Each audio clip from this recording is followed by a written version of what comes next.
friends? It's Sam Chaney reporting for Weaponized News. Today, April 27th, 2026. Thank you for joining us on this Monday edition of Weaponized News. We have quite a bit to get to today. The ballroom, they're melting down about calling for more police state. As per usual, we should lose our rights because they stage up this ridiculous attack. I guess we're supposed to just say everything the government says is true, and that's the way it is. Okay. We'll cover a little bit of the anomalies there. The alleged attack over the weekend on Trump. We must have the ballroom, you see. What is a headline out of NBC News? It says false flag conspiracy theories swirl around White House correspondents' dinner attack. We'll take a look at this. And why does no one believe the lying criminal government or media? I don't know. It's been exposed again here by old Elon Musk's baby mama. Because you know why nobody trusts them? Because it's been exposed, and it's obvious when there's a unified effort to social engineer a narrative, and it's tired and old already, and people are fed up with it. With the clown influencers out there on the internet run these coordinated campaigns. They don't care about jack shit except for getting paid. They're fake actors and frauds and doing a disservice to the public at this point, you see, because they social engineer whatever agenda they're paid to social engineer. Same as all these scientific studies, you see. Same routine here now. They're paid by whoever's, you'll get the results according to whoever's paying for the study. You'll get the results according to whoever's paying for the clown influencers to lie to you on the internet, you see. We'll cover that. Oh, we're still in Iran war. That Trump now acts, they want to forget about it. We're still in Iran war. We're on day 59 here. Jimmy Savile's best friend for life, the King of England, King Charles, Mr. Sausage Fingers, is visiting Trump today. We'll cover that a little bit. And what's up with their occult beehive symbolism? We're going to take a look at that. We got economic news. We have Maha news, public health news, as they're trying to, well, it's going to the Supreme Court, the glyphosate, as Trump administration defends glyphosate for national security reasons. Trump administration lawyers are arguing for Bayer, Monsanto, IG Farben at the Supreme Court. How wonderful it is for them to poison us. So take a look at that. Other geopolitical news.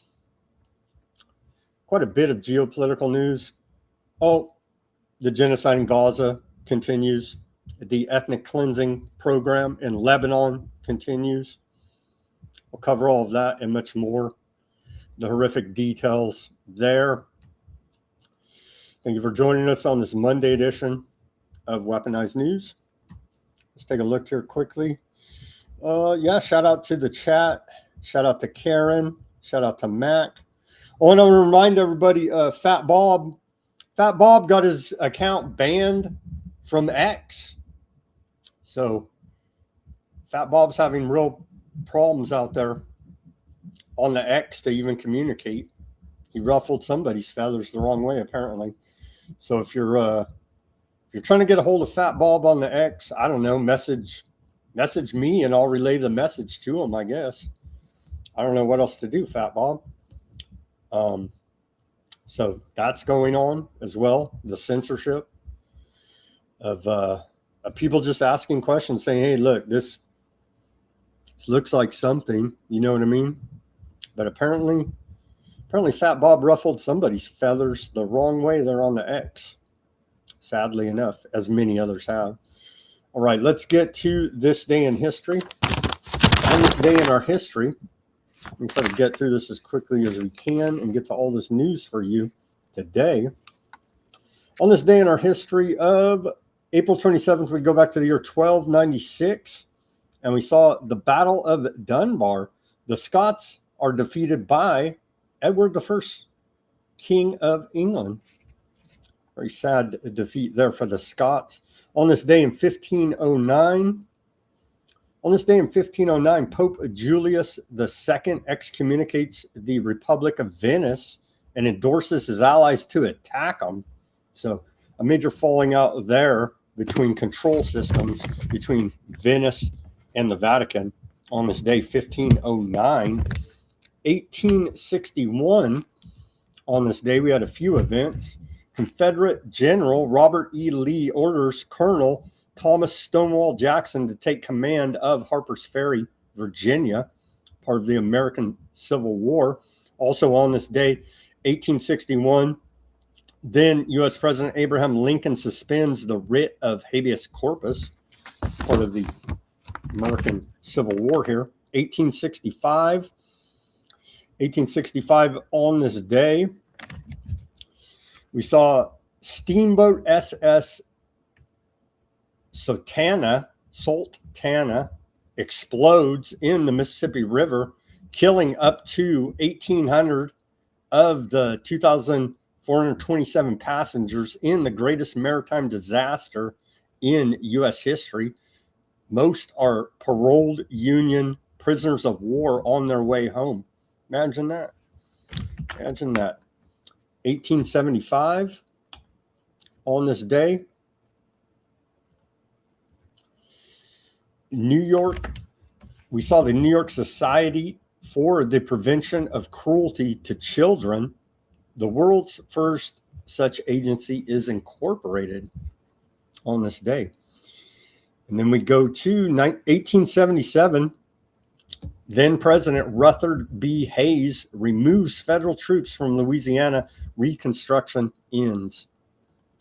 They're part of the American Civil War. On this day in 1937, we saw the first U.S. Social Security payment made. And so we do appreciate the Ponzi scheme known as Social Security that will be bankrupted by the time you and I get old enough to collect. I'm 49 years old now, just to give you some perspective there. And 1940, on this day, we saw the establishment of Auschwitz. Himmler orders the establishment of Auschwitz concentration camp there. So, and we know all of the tales that have come from that. And they always say, right, history doesn't repeat, but it certainly does rhyme.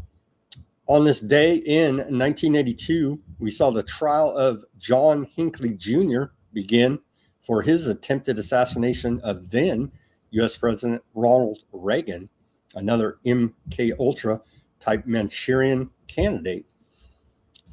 On this day in 1986, we saw Pripyat evacuated. Soviet authorities ordered the evacuation of the city of Pripyat. Estimated population of 50,000 one day after the Chernobyl nuclear accident. On this day in 2011, then U.S. President Barack Hussein Obama, otherwise known as Barry Soetoro, started the whole canard. Well, it wasn't started by him, but he added to it by putting out another fake birth certificate. For those that can remember back to that, it was subsequently looked at by digital forensic experts, and it was a sloppily put together, layered PDF file, another fraud, and we wouldn't expect anything else from the intelligence creation known as Barry Soetoro, your favorite half-white president, and mine, Barack Hussein Obama. 2018, on this day, we saw a historic summit between North and South Korea, where South Korea agreed to officially end the Korean War and rid the peninsula of nuclear weapons. And on this day in 2020, you go back to the bat times. Your favorite time, my favorite time, and Fauci's favorite time, right? The bat times. 2020, on this day, we saw global confirmed cases of the bat problem pass 3 million. Again, look up PCR test and Carrie Mullis for more details on that. With the total death toll at 205,000, U.S. has 1/3 of all new cases. Again, see the PCR test there and Carrie Mullis. And we had one on this day in our civil liberties history that I felt was important to report here now. On this day of April 27, 1955, California Supreme Court imposes exclusionary rule on police in People versus Cohan. Decided on this day, the California Supreme Court upheld the principle of the exclusionary rule, which held that evidence obtained through an unreasonable search and seizure cannot be used against a defendant in court.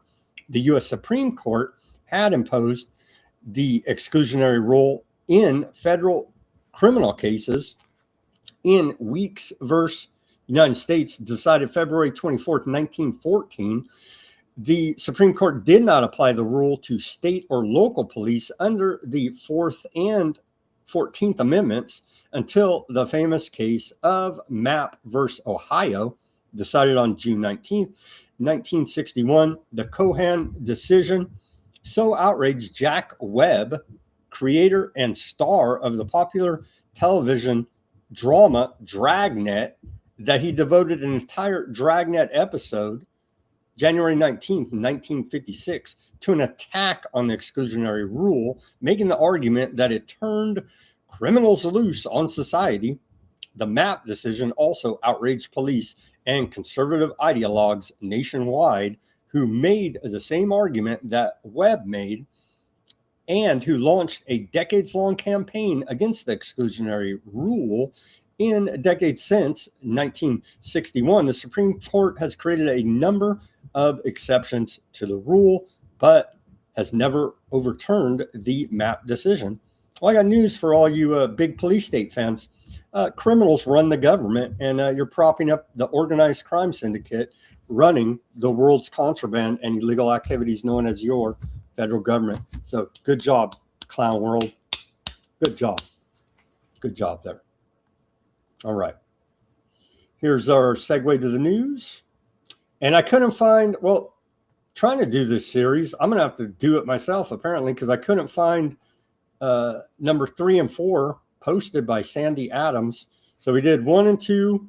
We did 4 and 5, but I couldn't find 3 and 4. So anyway, I'm going to circle back and I'm going to do 3 and 4 of the Goals for Sustainable Development UN Agenda 2030. I'm going to circle back and have to do those on my own here, but we're going to look at her take on it here. Again, Sandy Adams, number 7 and 8 of the UN Goals for Sustainable Development, part of UN Agenda 2030, the agenda for one world government. And we're still on that path, make no mistake about it. So first, affordable and clean energy. Affordable and clean energy. Right here, affordable and clean energy. Renewable energy falls short. Renewable systems are intermittent, heavily subsidized and dependent on global supply chains for rare minerals. Solar and wind have significant land use impacts which disrupt ecosystems and rural landscapes. All electric grid creates a dependency that would fail if there was a major failure in the grid. No autonomy of power, making true affordability and energy security questionable, to say the least. And then number 8, decent work and economic growth.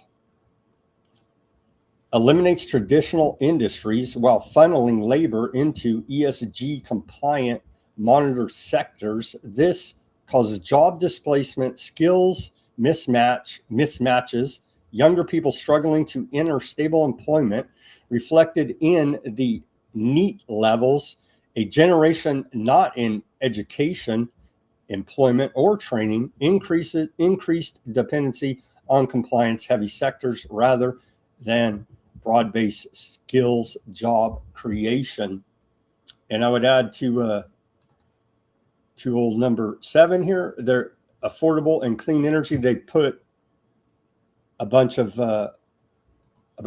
alternative breakthrough energy on the shelf, and they refuse to allow it to disrupt the status quo Rockefeller oil oligarchy. I'd like to add that as well. And again, we're going to circle back, and I'll give my own take on number 3 and 4 as we go through the UN goals for sustainable development. They kind of told us, I wonder why people were questioning the whole White House Correspondents' Dinner charade. I wonder. To rumble, is he not? He is ready to rumble. I will tell you, this speech tonight will be classic Donald J. Trump. It'll be funny. It'll be entertaining. There will be some shots fired tonight in the room. So everyone should tune in. It's going to be really great. There'll be some shots fired there as they continue to attempt to cast their dark occultic spells on the general populace and trick us. Well, I got news for them. It's failing here now. It's failing, but they will continue. Here's Jimmy Savile's best friend, King Charles of England, with his official state visit to America.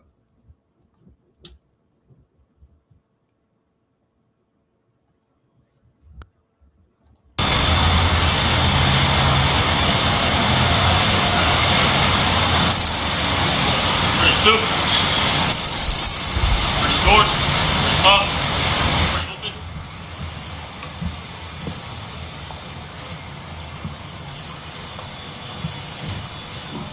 Doors ready closed. Ready shut. Ready placed. Forward march.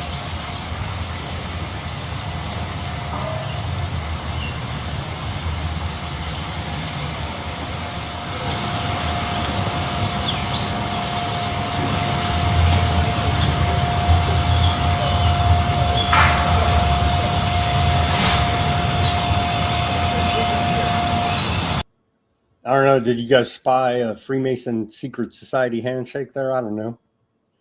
But what we do know is that if Trump was the real dude, like they portrayed him as, Mr. Reformer, Mr. America, then he'd be calling out the king of England there as Jimmy Savile's best friend and child abuser, but he doesn't because they're all in the same club. Sorry to report to you here now. They're doing this occult thing with the beehive going on here. Here they are walking. Here they are walking to see the garden. Isn't it wonderful?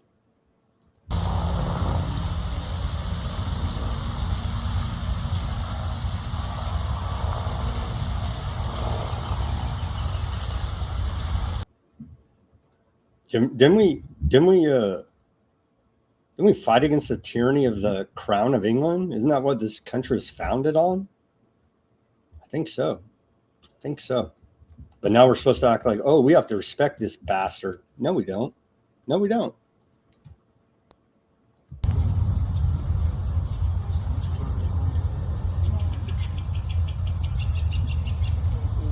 They're visiting the beehive. That's the beehive right here. The beehive carries rich layers of occult, esoteric symbolism across ancient traditions, Freemasonry, alchemy, and Hermetic philosophy, right?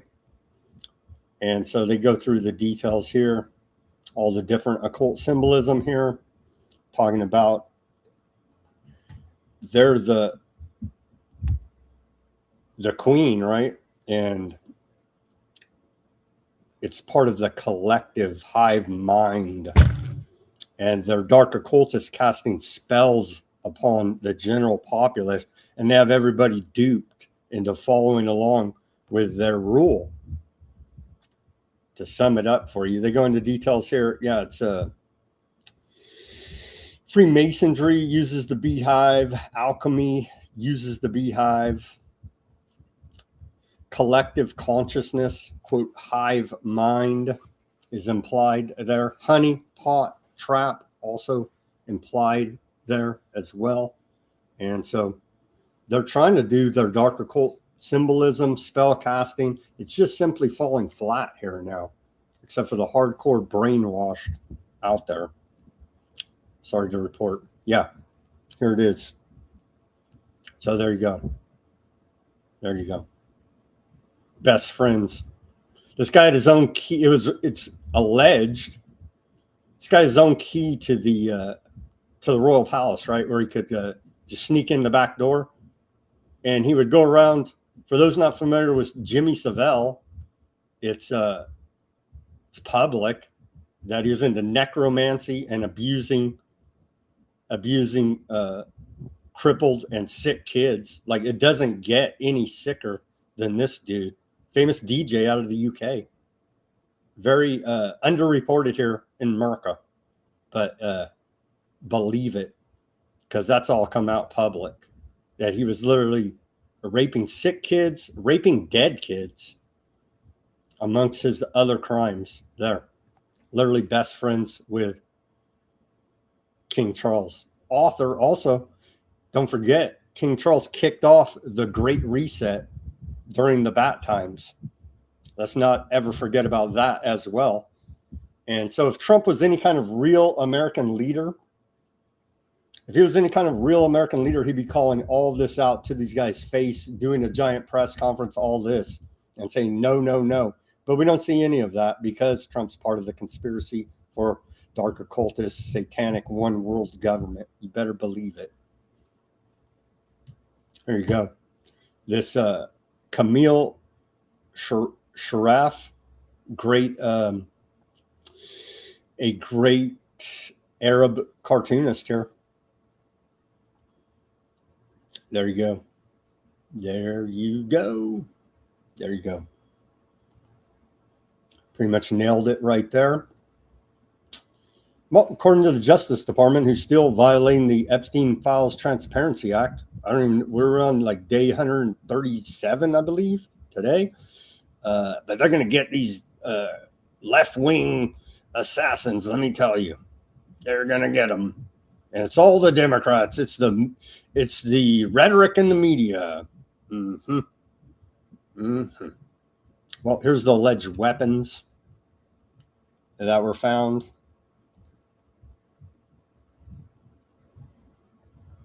Cole Allen, and the anagram is a single cell, I believe, or a cell. I forget what it is, but they broke it all down. All your schizos on the internet. Cole Allen now faces the full weight of federal justice. Yeah, I bet he does. These are the weapons he allegedly had. Carrying 4 knives. So, yeah. Again, don't threaten. Don't threaten any of these government workers. Don't do violence against them. Just don't do it. Because you will do life in jail, in prison. They will throw the book at you. Don't do it. Don't do it.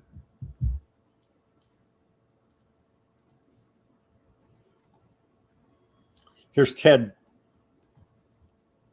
Blanche. Here's Todd Blanche, acting Attorney General, still covering up the Epstein files. I want to make this clear. This man was a floor above the ballroom with hundreds of federal agents between him and the President of the United States. The Department of Justice approaches incidents like this with urgency and clarity of purpose. Violence has no place in civic life. It cannot and will not be used to disrupt democratic institutions or intimidate those who serve them, and it certainly cannot continue to be used against the President of the United States. We are investigating this matter fully. We will apply the law fairly, and we will ensure that accountability is swift and certain. But we also should recognize what did not happen. Law enforcement did not fail. Sure, bud. They did not fail because they went along with this. Here's the gold medal winner of Epstein cover-up. You're director of the FBI. I can't look at you straight in the eye because all I do is lie. The president spoke on late Saturday evening with the message of unity and a backing of law enforcement, and we have followed through on that message of unity and the effectuation of law enforcement across this country. It's a unified front of lies from these criminals calling themselves our government. Here's a TV anchor lady. They turn. How did this happen? How did this happen? We're not going to even go that deep into it, honestly. Plenty of other people have, but this is the latest on Cole Allen. Journey of accountability in the criminal justice system starts today. Todd Blanche just indicated to you the charges. Those charges are only 3 charges that are in the complaint that has been presented in federal district court about an hour ago. There will be additional charges as this investigation continues to unfold. But make no mistake, this was an attempted assassination of the President of the United States, with the defendant making clear what his intent was. And that intent was to bring down as many of the high-ranking cabinet officials as he could. This is the kind of situation that we cannot tolerate. And as the Attorney General has just indicated, it could have been so much worse, but for the reality that we had the Secret Service as well as the Metropolitan Police Department and the FBI. Now, the facts make it very clear what this intent was. You may recall that it was on March 2nd that the president indicated that he would be attending this public event at the Hilton. And on April 6th, that's when Cole Allen first made a hotel reservation at the Washington Hilton for 3 nights, the 24th, the 25th, and the 26th. It was on April 21st that he... Well, pretty sloppy there. Pretty sloppy. Pretty sloppy. NBC News, false flag conspiracy theories swirl around White House correspondents' dinner attack. Baseless claims that the incident was staged swirled almost immediately. By the next day, the idea had spread across social media. Even Trump noted the speed. Yeah, because you guys are all laughing, and it's look. Trump put out this. This guy looks like it's like out of a cartoon, right? This guy runs pretty quickly here. The alleged security footage from inside the Hilton Hotel there. Was that husband? He monitored was there? See that? Come on, man, really? It's like a cartoon. This guy's like Speedy Gonzalez. 18. Go for See how fast that was? There he is. There he is. Was that husband? He monitored was there? Just again here. See how fast he runs here? Boom! Seriously. And they put that out Trump put that out quick, right? Quick. And what's it all about? The ballroom. There's a unified push here for the ballroom, or they're gonna, who knows what they're building into there, underground bunkers. They rolled out the Golden Dome today. That is your Department of War We'll get to that coverage. Trump said, what happened last night is exactly the reason that our great military, Secret Service, law enforcement, and for different reasons, every president for the last 150 years have been demanding that a large, safe, and secure ballroom be built on the grounds of the White House. And so all this is a big distraction as well, I believe. There's something up. They're obsessed with the BAAL room here now for some reason. We know they're going to, what are they going to do? Do the trafficking directly underneath the White House? Maybe. Connect up a bunch of secret underground tunnels? Maybe. We know they're building a bomb shelter there. So when they go ahead and set off the big one, they'll be safe. But you and I, not so much. And there's an argument out there on the internet now that I saw a few people posting. They say the real war, the hidden war, is between schizos and psychopaths, because the schizos are sussing out the psychopaths, and that's the real war. Take it for what it is. Who's this Dimitri Revolt dude? I think this guy's Italian. Anyway, it's a pretty slick little video he put out, and then we'll continue.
They want everybody going down all these rabbit holes.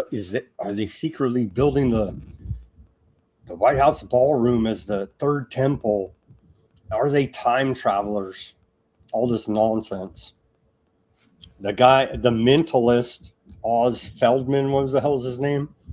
They literally cooked all this up so people would spin off with conspiracy theories. Obviously, part of the psyop. And they'll turn around and say, well, Trump said it today, that it's fueled by hate speech. So they're going to curtail our privacy rights. They're going to try to use it to curtail our First Amendment rights, crank up the police state a little bit more. Oh, we got to spy on you a little bit harder because Cole Allen, the Manchurian candidate here, here's Trump. A coward. This right here should be enough for everybody to say, F you, Trump, you're a coward, and you're going against what this country stands for. But the charade continues. Surveillance tool that expires this coming week. It obviously allows the FBI to surveil potential terrorists who are overseas.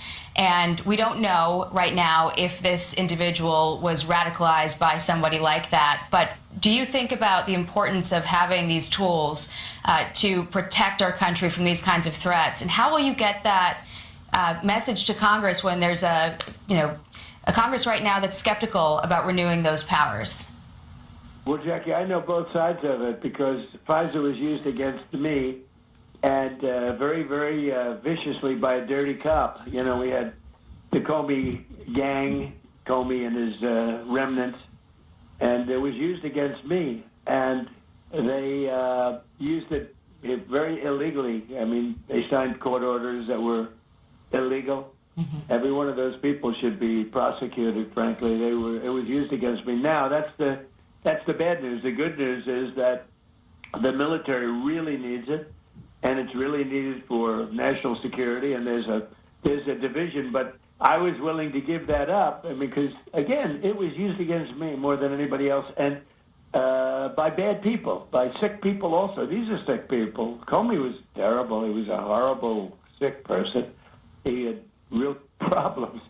And I use the word to describe him. He was a dirty cop. It's an old-fashioned term, but he was a dirty cop, bad guy. And there were other bad guys. And they used Pfizer illegally. They used it for a purpose that wasn't supposed to be used for. Okay. On the other side, you have the military. They really need it. General Raisin Cain. Look at the success we had in Venezuela. Look at the success we're having with Iran. I mean, Iran is decimated. And we got a lot of information by using Pfizer. I think we would have been very successful regardless, but it made the job a lot safer and a lot easier. So I would say, and what I've done, and I've told people, I'm willing to give up my security for the military, because ultimately that's, to me, the highest cause. He's willing to give up his security, yours and mine, for the military. So there you go. Military, police state, scientific dictatorship. Give up your rights. That's treason. That's treason. Trump's a coward. Our natural rights stand above all of it. Or why? That's the only reason we even have a government, is to protect our natural rights, not to stick Palantir flock cameras up everybody's rear end and spy on everybody. It's just disgusting. Look, here's these clowns laughing it up. Here's the press conference immediately after the alleged attack there. They're all yucking it up. Oh, yeah. Terrorists almost just killed us, and it's just so funny, right? Because they know it's all bullshit, and they're not even good actors. And it's not funny. It doesn't hit. It's bullshit. And they're going to use this to re-up FISA, to build their stupid ballroom, and to do a bunch of more police state. There you go. Here's Boebert earlier today. But they're all on board. I saw Rand Paul, I think it was her, in the House. Oh, yeah, we're all authoring bills to fast track the ballroom. Really?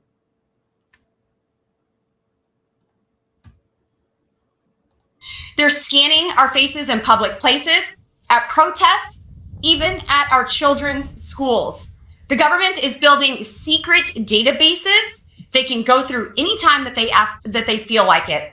They're blanketing our neighborhoods with flock cameras, and every single one of you should be saying, "What the flock?" I mean, this is an absolute egregious reach on our Fourth Amendment rights. They're creating a digital footprint of your entire life without a single warrant or even probable cause. Your morning commute to work, it's tracked. Dropping off your kids at their soccer practice, that's logged. Visiting a church or a gun range, recorded forever in a government accessible database. They're scanning our faces in public places. Yeah, it's worth it for our military.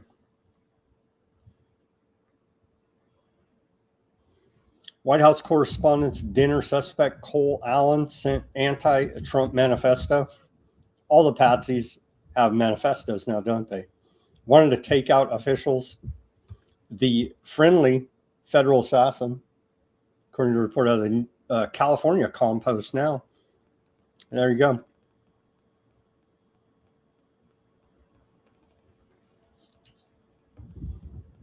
Accused White House Correspondents' Dinner gunman Cole Allen sent a chilling anti-Trump manifesto to his family just before opening fire, calling himself the friendly federal assassin and revealing he was hell-bent on killing Trump administration officials.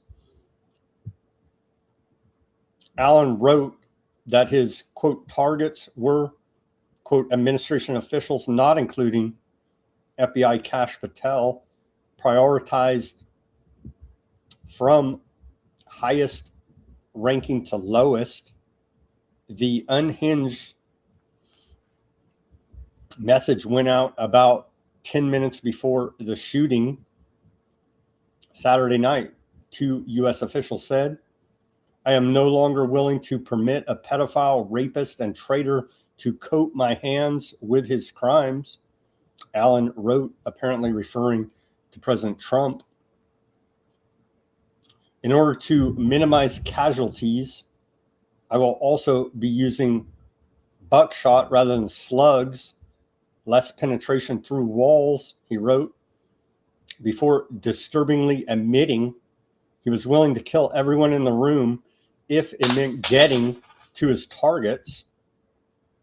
"I would still go through most everyone here to get to the targets if it were absolutely necessary, on the basis that most people chose to attend a speech by a pedophile, rapist, and traitor and are thus complicit, but I really hope it doesn't come to that."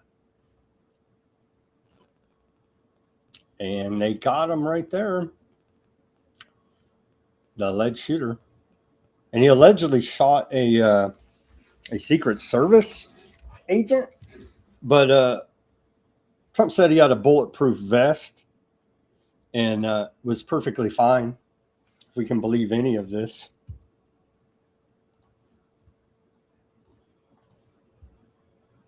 Here's Trump on 60 Minutes. Seems a little defensive here. ZBS News, better believe it, all part of it. The so-called manifesto is a stunning thing to read, Mr. President. He appears to reference a motive in it. He writes this, quote, "Administration officials, they are targets." And he also wrote this: "I am no longer willing to permit a pedophile, rapist, and traitor to coat my hands with his crimes." What's your reaction to that? Well, I was waiting for you to read that because I knew you would, because you're horrible people. Horrible people. Yeah, he did write that. Everybody else is horrible, but Trump did the ritualistic murder, sacrifice to kick off the Iran war, killing those 160 some odd schoolgirls. We could all remember that. I'm not a rapist. I didn't rape anybody. Do you think he was referring to you? Excuse me. I'm not a pedophile. You read She got him right there. that crap from some sick person. I got associated with all stuff that has nothing to do with me. I was totally exonerated. Your friends on the other... He exonerated himself. He's not been exonerated of anything. They're continuing to cover up the Epstein files. Other side of the plate are the ones that were involved with, let's say, Epstein or other things. But I said to myself, I'll do this interview and they'll probably, I read the manifesto, as a sick person, but you should be ashamed of yourself reading that. He didn't read the manifesto. Because I'm not any of those things. Mr. President, and these are the gunman's words. Excuse me. You shouldn't be reading that on 60 Minutes. You're a disgrace. But go ahead, let's finish the interview. The other thing that he wrote in the other thing in the manifesto that... Really? Okay, here's Ashley Sinclair, Elon's baby mama and former MAGA influencer.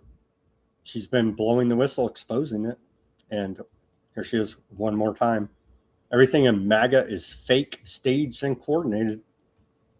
You don't say. So last week, I told you guys that all of MAGA is paid and they coordinate their messaging in lockstep via group chats. And what do you know? All of these people came to the conclusion that after they saw what happened at the White House Correspondents' Dinner, their first thought was all independently, Trump needs his ballroom. The statistical likelihood of this happening in a vacuum, if we are to stipulate that these people are not coordinated, the statistical likelihood of this happening, that they all came to the same conclusion, not probable, okay? I think it's also important to note that one of the main group chats in which they coordinate this messaging is literally called Fight, Fight, Fight after the attempt on Trump's life in Butler. Okay, and this has the official Trump war room, members of the administration, including James Blair, and all your favorite MAGA influencers. And I would log on and show you more of these messages, but I can't log on to Twitter because they're suing me for $75,000. How about fake, fake, fake? Because it's all coordinated social engineering by these crooks. Here's another one. I don't even think this was included there, but Pam Bondi, who's violating subpoena to testify before the House Oversight Committee. Queen of Epstein file cover-up, Pam Bondi, former Attorney General. We must have the ballroom completed to protect the President of the United States and his guests. I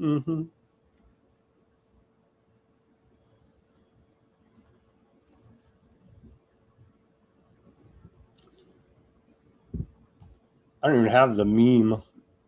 Do we have the meme? Trump saying, I had the meme.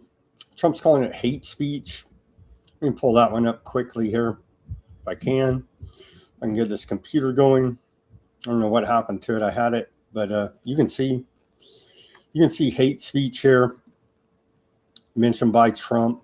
It's already made up. There is no such thing as hate speech, but they're going to go after our First Amendment here again, as they say, oh, we're not weaponizing the government against you. Yeah, they are.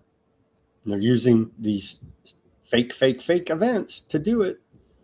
Here it is. Meme of the day out of the White House. Enough is enough. I do think that the hate speech of the Democrats is very dangerous. I really think it's dangerous for the country. And he's like the most divisive figure the country's ever known, the most hateful con man this country's ever known on this level. And so they're going to go after our First Amendment here now, too. Better believe it. Well, hate speech. Trump backs idea of changing ICE's name to NICE. To NICE. We're not getting mass deportations, but they're going to change ICE's name to NICE. Here's that meme out of the White House. NICE agent. So when they shoot you in the face and they put you in that FEMA camp, say, thank you, NICE agent. There you go. And again, no mass deportations. So another lie by the Trump administration.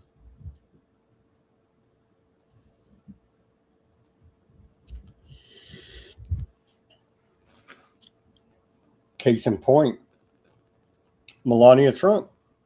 Kimmel's hateful and violent rhetoric, Jimmy Kimmel, right, is intended to divide our country. His monologue about my family isn't comedy. His words are corrosive and deepens the political sickness within America. People like Jimmy Kimmel shouldn't have the opportunity to enter our homes each evening to spread hate. It's your choice. Turn that dial. Turn it off. A coward, Kimmel hides behind ABC because he knows the network will keep running cover to protect him. Enough is enough. It is time for ABC to take a stand. How many times will ABC's leadership enable Kimmel's atrocious behavior at the expense of our community? So calling for a comedian there on late night television to be fired. So an attack on the First Amendment. And yeah, Kimmel's garbage, but he still has the First Amendment, and it's your choice if you want to listen to the garbage he says or not. Reminder to everybody, again, this is significant. The State Department Let's read it again here now for everybody out there. If you missed it, Operation Epic Fury, and international law.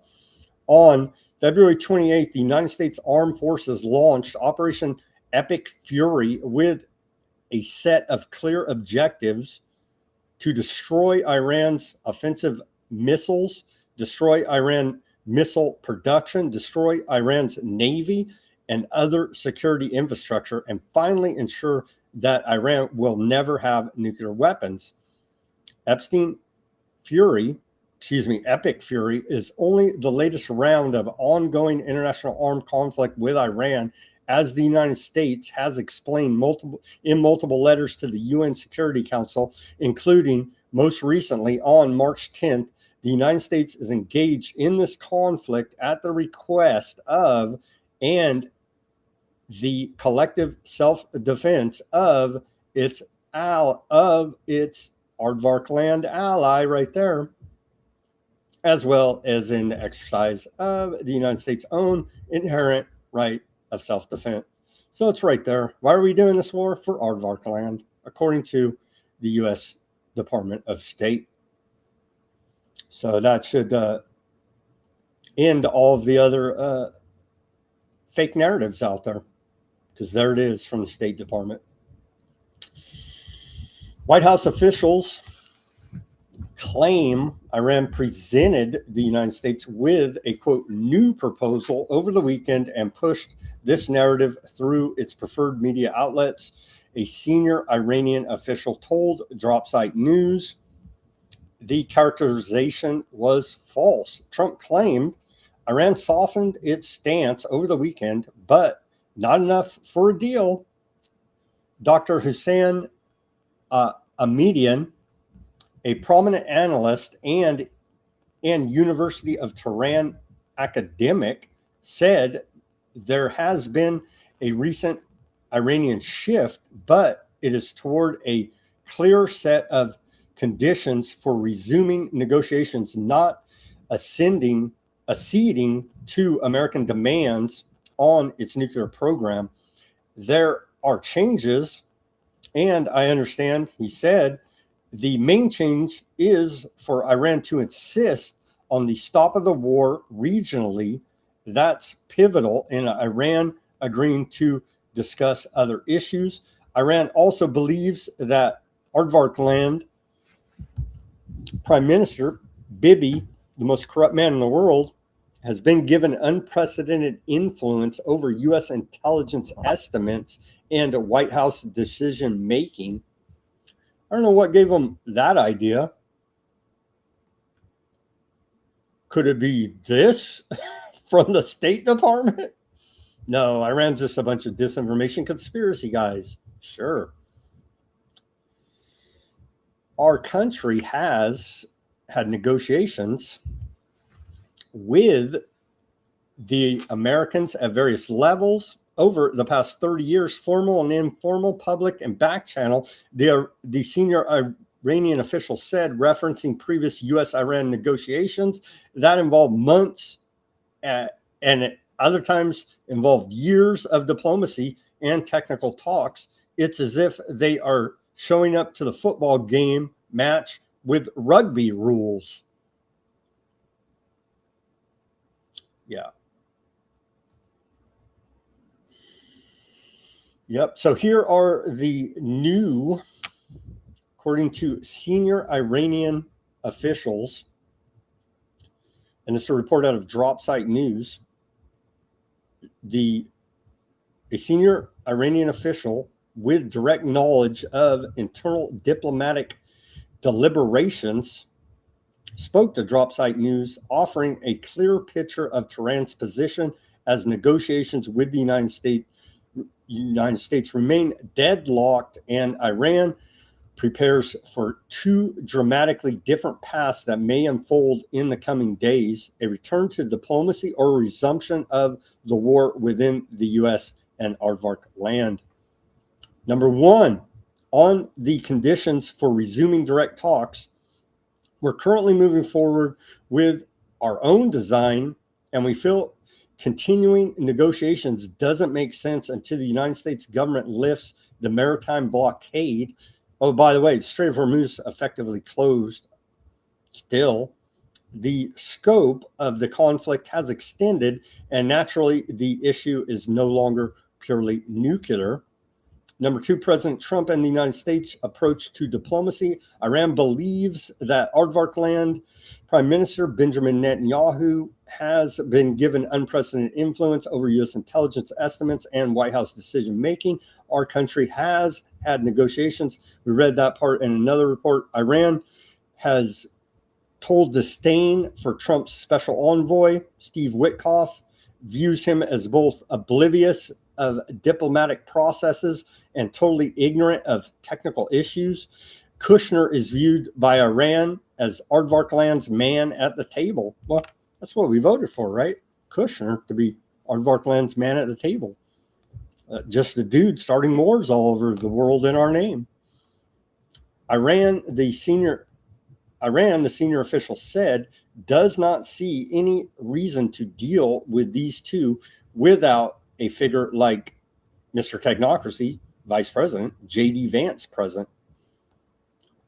On what Odysee conveyed to Pakistani mediators, Odysee is their foreign minister, we explained our technical position to the Pakistani side regarding the nuclear issue. Solutions that we had previously proposed were raised again so that we could reach a shared understanding with them. Our remarks were not directed at the Americans, given that these are bilateral discussions. We believe that the intermediaries themselves should also be technically briefed on the proposals on what a serious U.S. negotiating posture would require. Iran has given no public indication it would alter its position opposing a transfer of its enriched uranium, but has also maintained it is willing to resolve the issue as part of a comprehensive settlement with the United States. These issues on the ground have clear and practical solutions, and we have always examine them in meaningful negotiations. Any serious negotiation on the American side must involve a large team, including experts and multiple government departments, so that they can properly understand the process. A meaningful agreement that covers the various cross-sectoral dimensions on their side. Why not just, do a deal with the Aardvark land man, Kushner? That's a, con man extraordinaire. Damn Iranian terrorists. Continuing on whether Trump can deliver a deal, our assessment is that we do not see Trump as capable of shaping the agreement. Our take is that they basically decided to keep the war going until there's a regime change, which the official predicted would continue to fail. So no negotiations, essentially. And many out of Germany said they did not see this coming. German Chancellor Merz said Iran is humiliating the United States. Merz offered an unusually blunt rebuke of the U.S. strategy today, saying Iran's leadership is humiliating Washington, drawing American envoys to Islamabad and sending them home empty-handed. We reported on Friday, right? They said, we're not going to this meeting. You guys are crazy. And then there goes Mr. Kushner, Aardvark land man. You know what I mean? The Iranians are obviously very skilled at negotiating, or rather very skillful at not negotiating, letting the Americans travel to Islamabad, then leaving them without any result. They publicly announced they're not going to the meeting. It wasn't a big mystery. An entire nation is being humiliated by the Iranian leadership, especially by these so-called revolutionary guards. Merz said he does not see what exit strategy the U.S. is pursuing, drawing comparisons to past military debacles in Afghanistan and Iraq. Well, we're still killing Iraqis. maybe we can kill some Afghanis too. You know what I mean? And then it won't be an all in all loss. He said if he had known the war would drag on this badly, I would have told him even more emphatically, referring to Trump, that he opposed it. Mertz also said the Strait of Hormuz has been at least partially mined and announced that Germany and Europe have offered to send minesweepers to help clear it out. He said the conflict is costing Germany a lot of money, a lot of taxpayer money, and a lot of economic strength. Yeah. All right, we're right at the 1 hour mark, so that timed out pretty good. Let's take our live commercial break now. Thank you to everybody for joining us on this Monday edition of Weaponized News. Give me that like, share, subscribe, push that notification button. We've covered a whole lot of news in the first hour with no commercials. So here's our live commercial break. Everybody go to weaponizednews.com. Get yourself a holograph sticker there, a white background sticker, and a clear sticker. Help support independent reporting and analysis brought to you 5 days a week at Weaponized News. Go to weaponizednews.com/shop. We got the stickers over there at the shop. We got t-shirts, coffee mugs, baseball caps, all kind of different gear, a few books over there. Go take a look.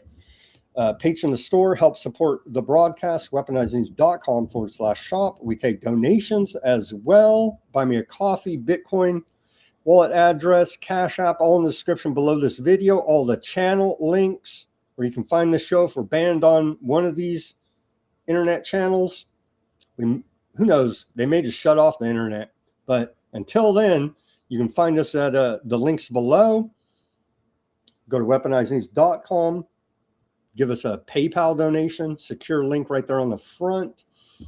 Become a paid subscriber at Weaponized News Substack. Thank you, Bob. I think he did that over the weekend. I think he may have made a mistake. I think you can cancel at any time. The value over there, everything's free, right? I do hours and hours and hours and hours of research. I collect all the links. I put them at Weaponized News Substack for documentation purposes, for your further research purposes. So almost everything we talk about on this show is linked at Weaponized News Substack. You have the option to become a paid subscriber there. It's all free, but you become a paid subscriber to show your support for this broadcast. Thank you very much to the patrons, to the show, the subscribers, any which way you subscribe. There's other ways too, but I would say the cleanest way is right there through Weaponized News Substack. However you choose to support this broadcast is truly appreciated. Thank you very much to the patrons of the store, the paid subscribers, and free subscribers as well. Give us that like, share, subscribe, share it. And to the donors out there, everybody that contributes to this show, it is truly appreciated. Thank you very much. Okay. Thank you for bearing with me through that live commercial break. And now we're back to the second half of Weaponized News on this Monday, April 27th, 2026 edition. Okay. Where are we at? Oh, the Epstein files. Let's just remind everybody once again, all these Trump officials are in the Epstein files. Trump himself, his wife, Melania Trump, Howard Lutnick, of course, brags about taking his family vacation on Epstein Island. John Filan, he moved on from the Secretary of the Navy there. Paolo Zampoli there, alleged to have introduced Trump to, or Melania to Donald there at his Kit Kat party. Bobby Kennedy Jr. flew on the plane. Soon to be Federal Reserve Chairman Kevin Warsh. Oh, Dr. Mehmet Oz there as well, having trying to line up big parties with Epstein, as seen in the emails. Oh, Elon Musk, he never wanted to go there. He knows nothing about it, right? Sure. Steve Bannon, Mr. Remake Epstein's image after he's convicted. Steve Bannon, Alex Acosta, the original prosecutor there in Florida, said And Trump's former labor secretary during his first term said that, hey, I can't go at Epstein hard because he's an intelligence asset. I believe he was a Rothschild intelligence asset above all governments. And then Bill Barr, former attorney general, Mr. Cover-Up artist there, his dad gave Epstein his first job as a college math professor. And then, of course, Brett Ratner, the film director of the documentary Melania. So all up in the Epstein files right there in the Trump administration. We'll just report on it every day. Multiple young women, or men, excuse me. It's not only women, it's men. Report out of the New York Column Post here. Multiple young men allegedly drugged, raped at Epstein's Zorro Ranch, where super predators roamed. And so this is a new report out today. And it was also multiple young men were allegedly drugged and raped at Jeffrey Epstein's Zorro Ranch, according to an explosive new report, which detailed harrowing accusations from murder to baby snatched from mothers at the pedophile's New Mexico House of Horrors. A man actually claims that he met Jeffrey Epstein and was brought to the ranch. He was drugged. He describes in detail a scene in which multiple young men were raped at the ranch in front of him after he was drugged.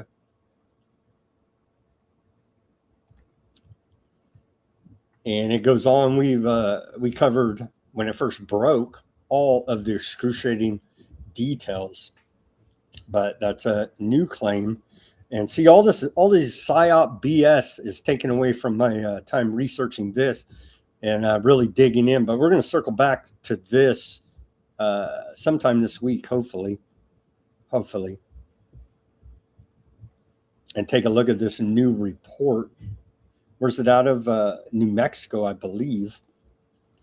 Continuing here, FBI files reveal allegations and contradictions in Trump Epstein case. Unverified but politically explosive allegations. The Justice Department's Epstein files include FBI interview memos 2019 alleging Donald Trump sexually assaulted a teenage girl introduced by Jeffrey Epstein and Maxwell once presented a victim to him. The FBI interviewed the accuser several times, and we covered that. For some reason, it's back in the news here, so we're covering it again. But they discount these claims, right? The FBI intake. Oh, those are just crazy people. Well, they're just left-wing Democrats that don't like Trump. Really? Whatever. You know what I mean? But and then, of course, the FBI, our great law enforcement, back the blue, bro. They never followed up on any of these allegations. So that's how they just write it off. We showed you here at Weaponized News the actual FBI intake forms with people making these claims that the FBI never followed up on, to leave it always out there as a question. Yeah, Trump's name appears over 1,000 times in just the files that we got, right? And again, the Department of Justice is breaking the law right now by not complying with the Epstein Files Transparency Act and doxing victims. They're the bad people. That is your Department of Justice. Sorry to report here now. Katie Fang sues acting Attorney General Todd Blanche over withheld Epstein files. Former MSNBC host Katie Fang has filed a federal lawsuit against acting U.S. Attorney General Todd Blanche, alleging the Department of Justice is unlawfully withholding and heavily redacting Jeffrey Epstein's related files mandated for release under the 2025 Epstein Files Transparency Act. The suit claims the DOJ failed to produce documents, including those referencing Donald Trump, and seeks a court-appointed special master to ensure compliance. We already passed a freaking law. Like, dude, you know what I mean? They're breaking the law right now. Shouldn't that be enough? No. We need a special, what do they call them? A court-appointed special master now to ensure compliance? Really? That's where we're at with it, I guess. According to the most recent, we'll continue to report here on the Epstein saga as it goes forward. A little bit about Palantir. Palantir was founded with initial venture capital investment from the CIA at a moment of national consensus following the September 11th attacks. We were lied to about 9/11. We want to remind everybody about that. When many saw fighting terrorism abroad as the most critical mission facing the U.S., the company, which was co-founded by tech billionaire Peter Thiel, sells software that acts as a high-powered digital aggregation and analysis tool, powering everything from private businesses to the U.S. military's targeting system. And so again, what have you been doing with your life if you're not on the Palantir kill list? You don't hate the government enough, because this is coming at us fast and furious, and we're not going to have a choice about it. So every new car in the U.S. will be required by law to have tech that puts constant surveillance on drivers by 2027. AI in your car will determine if you're sober and fit to drive, automatically turning off the vehicle if it determines you're a danger on the road. And of course, it's always for our own safety. Again, the government can't and won't keep you safe, and it's going to be used as a means of control. Oh, I don't like that post. You were mean to the hoax, whatever it was that week. You know what I mean? Ding. You don't get to drive your vehicle there anymore now. Thank you very much, tyrants of Congress, who, by the way, large majority are a bunch of sex harassers. What is it? 357 voted against Nancy Mace's bill to tell the public about the secret congressional sex harassment slush fund paid by U.S. taxpayers. So that's your Congress, a bunch of sex harasser, Palantir surveilling criminals. They really are criminals. They're violating our natural rights. That's the only reason we have government, to protect our natural rights. They're going about violating our natural rights, using the power of government. This government's illegitimate and tyrannical. Trump administration fires independent board overseeing the National Science Foundation. That happened here now over the weekend. And so he fired a bunch of these people.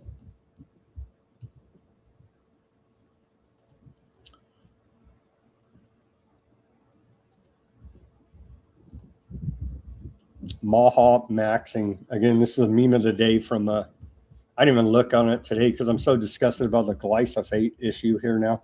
Maha maxing, really? Out of Bobby Kennedy Jr. So, yeah, the case is at the Supreme Court today, and there was a big rally there. Today, the Supreme Court will hear a case that could end thousands of lawsuits against Bayer Monsanto, which claim Roundup causes cancer. Well, it's already been ruled upon that it does, according to many cases, and that's why they need this indemnity liability protection to keep on poisonous, or they will be sued out of existence for causing cancer. Here's Maha lady Vinnie Harari at the press conference today with Highwire. pretending this is normal. And let's be very clear. You cannot claim to care about health while protecting poison. You cannot tell Americans to eat real food while protecting the cancer-causing chemicals sprayed on it. You cannot stand with families and side with one of the most evil corporations in the world.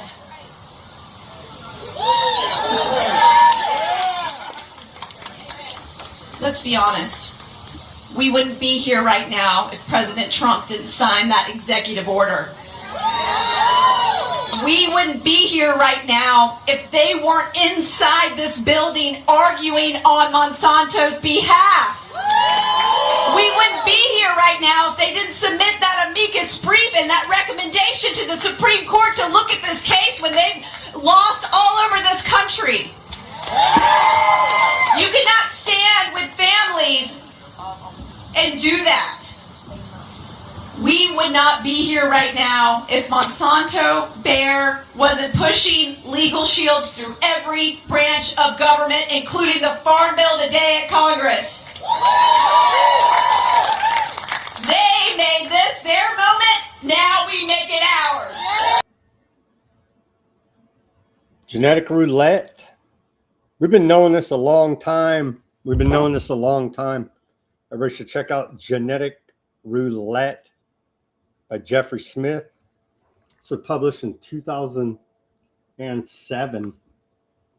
The documented health risks of genetically engineered foods. We've been knowing this a long friggin' time. All right. And to act anything different is just a flat out lie. And they've already lost many cases. Let's watch this. See how much we can get out of this clip from More Perfect Union about it. Trump EPA says glyphosate is safe. 50 years ago, Monsanto invented something that would change the world forever. Roundup, no root, no weed, no problem. But Roundup was more than just a good weed killer. We've been using the weed killer for decades, but now it's at the center of a $1 billion health scandal. Did Roundup weed killer cause a man to get cancer? There's many diseases that are linked to glyphosate exposure. My doctor, he goes, I think this is all due to Roundup. What made Roundup so effective was the chemical glyphosate, that thanks to Monsanto has become the most popular pesticide in the world, and now one that's linked to cancer. My patient's dying just so their shareholders can make a few more bucks, just so their CEO can get a bonus. Despite its links to cancer, Roundup is still a $1 billion business. So how exactly did Monsanto pull this off? There was an intentional effort to deceive that took place over many decades. And now Monsanto has a new owner, a $1 billion pharmaceutical firm. And together, they're working on a way to keep selling Roundup, no matter the cost. This is right out of the tobacco industry playbook from decades ago. And we gotta make sure the politicians don't fall for it again this time.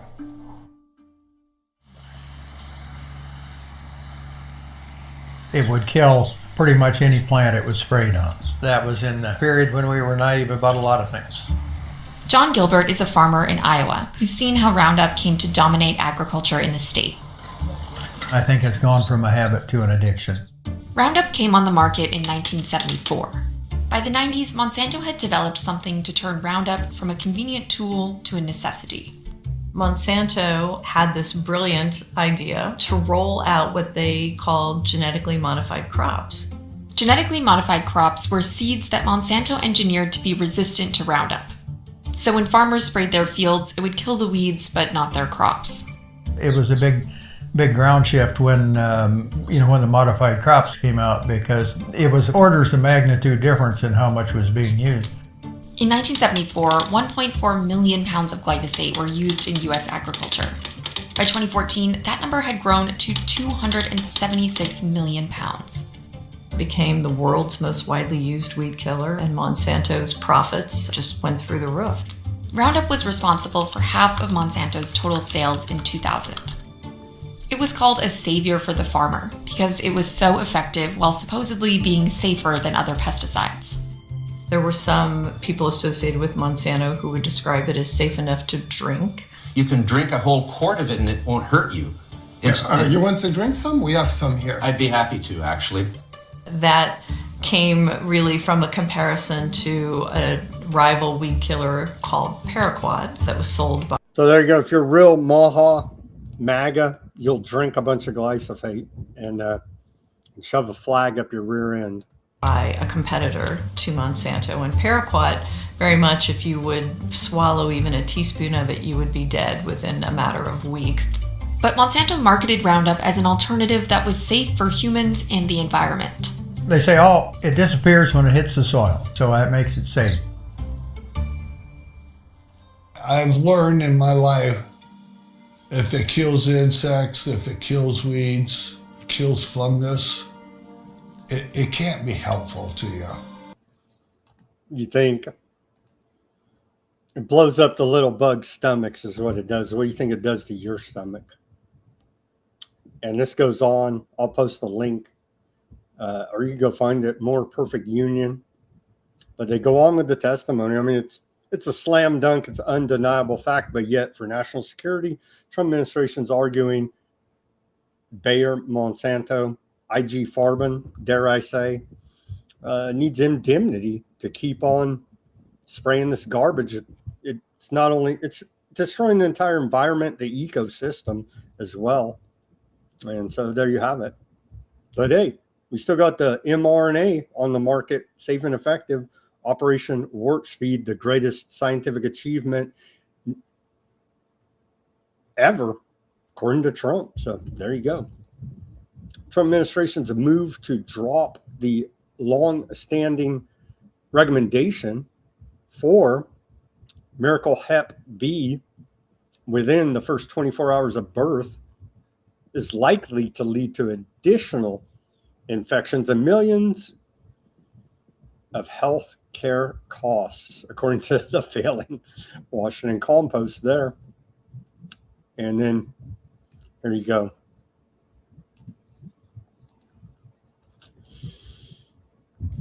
We got the 33 in here. Listen, because we're in all these wars, allegedly, all these different Cold Wars against China.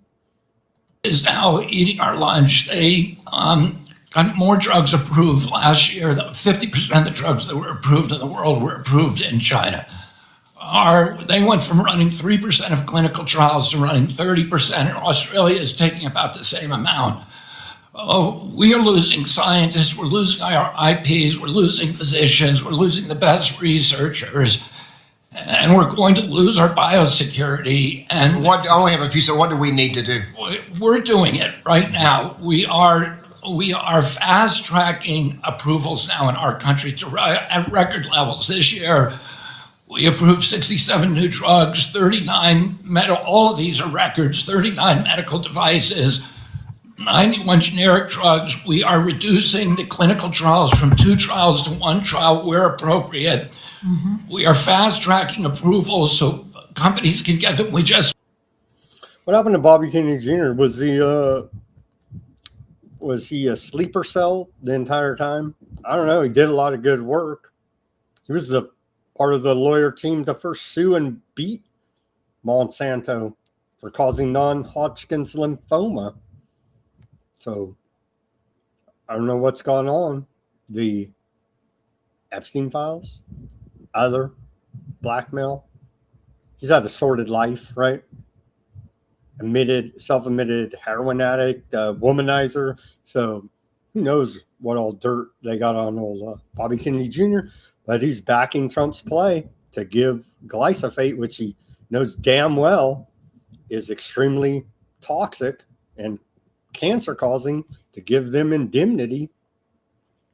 So selling, are you buying in, or are they selling us out? That's where we're at here. Talk about fraud. The whole thing was a fraud. The whole bat problem was a fraud. Mr. Fraud Czar he is a fraud in and of himself. Mr. Technocracy J.D. Vance. Vance Task Force reveals Biden administration quote protected 562,000 BAT loans in $22.2 billion suspected fraud scheme. Well, the whole BAT debacle was a fraud, so there you go. On to the economic section now. College tuition in America has increased 914% since 1983, according to a report of CNBC News. And in large part, every time the government gets involved in anything, they're going to increase the price because they're subsidizing the market, creating an artificial market, essentially, here now. And the predatory lenders as well, they're on college campuses taking advantage of America's youth signed off by the government and the universities, looking out for your future by putting you in a mountain of debt, giving you a degree you can't even find an entry-level job at now, and the massive increase of 914% of college tuition costs since 1983.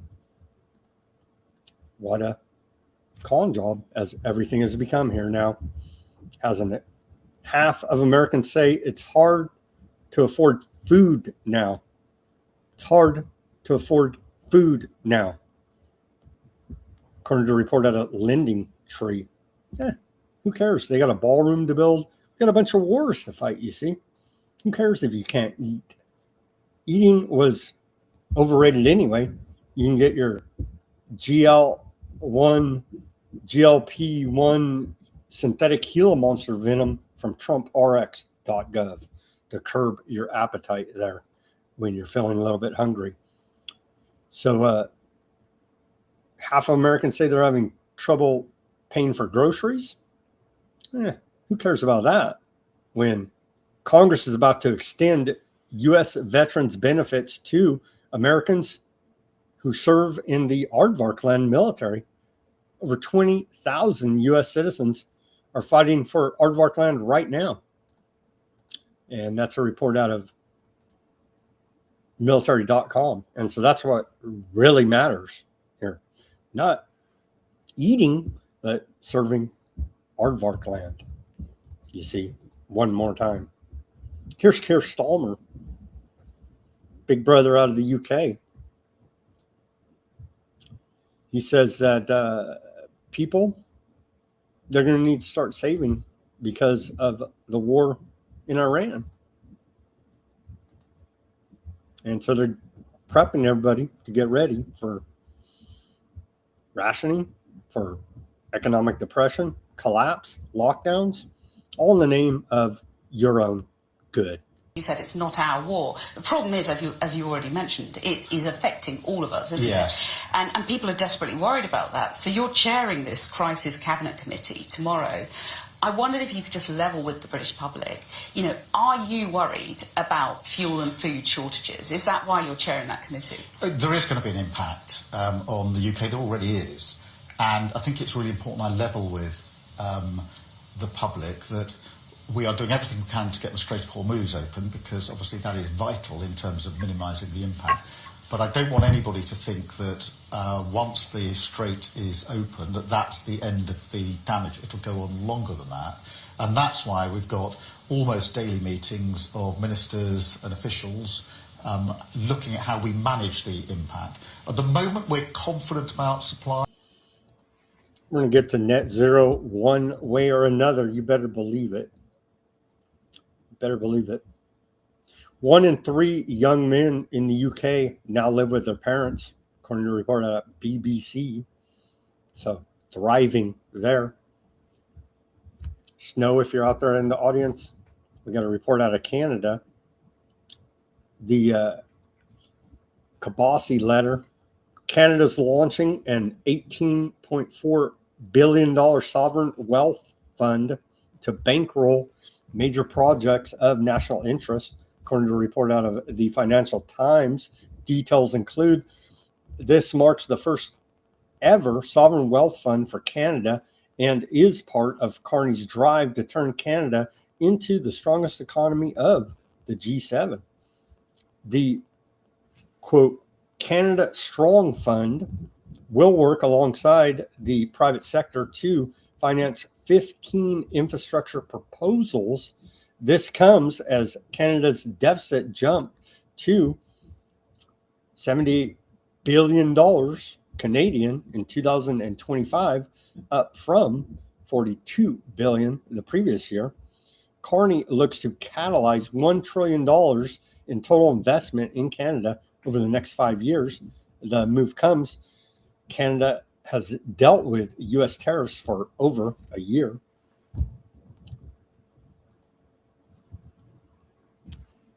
I don't know what everybody, you care about eating? Look at the S&P. It's at an all-time high. The S&P 500 is an all-time high. I should be Pam Bondi pounding on the desk. You don't care.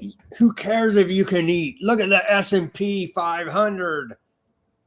But people are starving out there. Well, who cares? Look at the S&P 500 circle jerk a big tech technocracy. And who's funding all this? Well, turns out the semiconductor sector is taking over the market.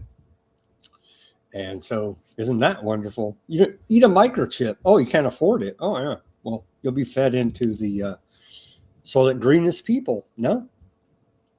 Semiconductor stocks now represent a record 16.1% of the S&P 500's market cap.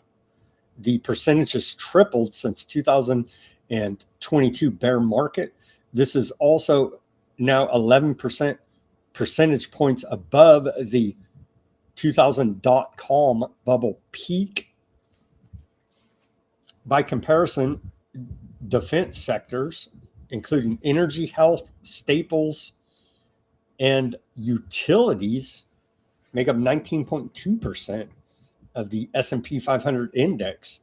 This is 4 percentage points below the previous low of 23% set in 1999. At this pace, the weight of the semiconductor sector will surpass that of defense sectors by early next year.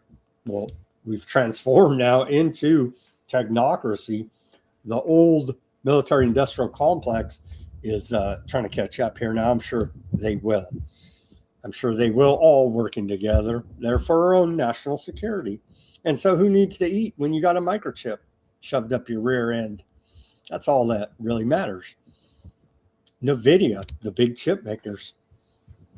NVIDIA stock officially hit an all-time record high today, now with a market cap of $5.2 trillion. NVIDIA has added $4.9 trillion in market cap since 2022. And they all play this game, right, of I'm going to buy the chips from you, and I'm going to turn around and buy your AI from you. And it's a big old circle jerk of technocracy and fraud. And who cares about eating when you have microchips?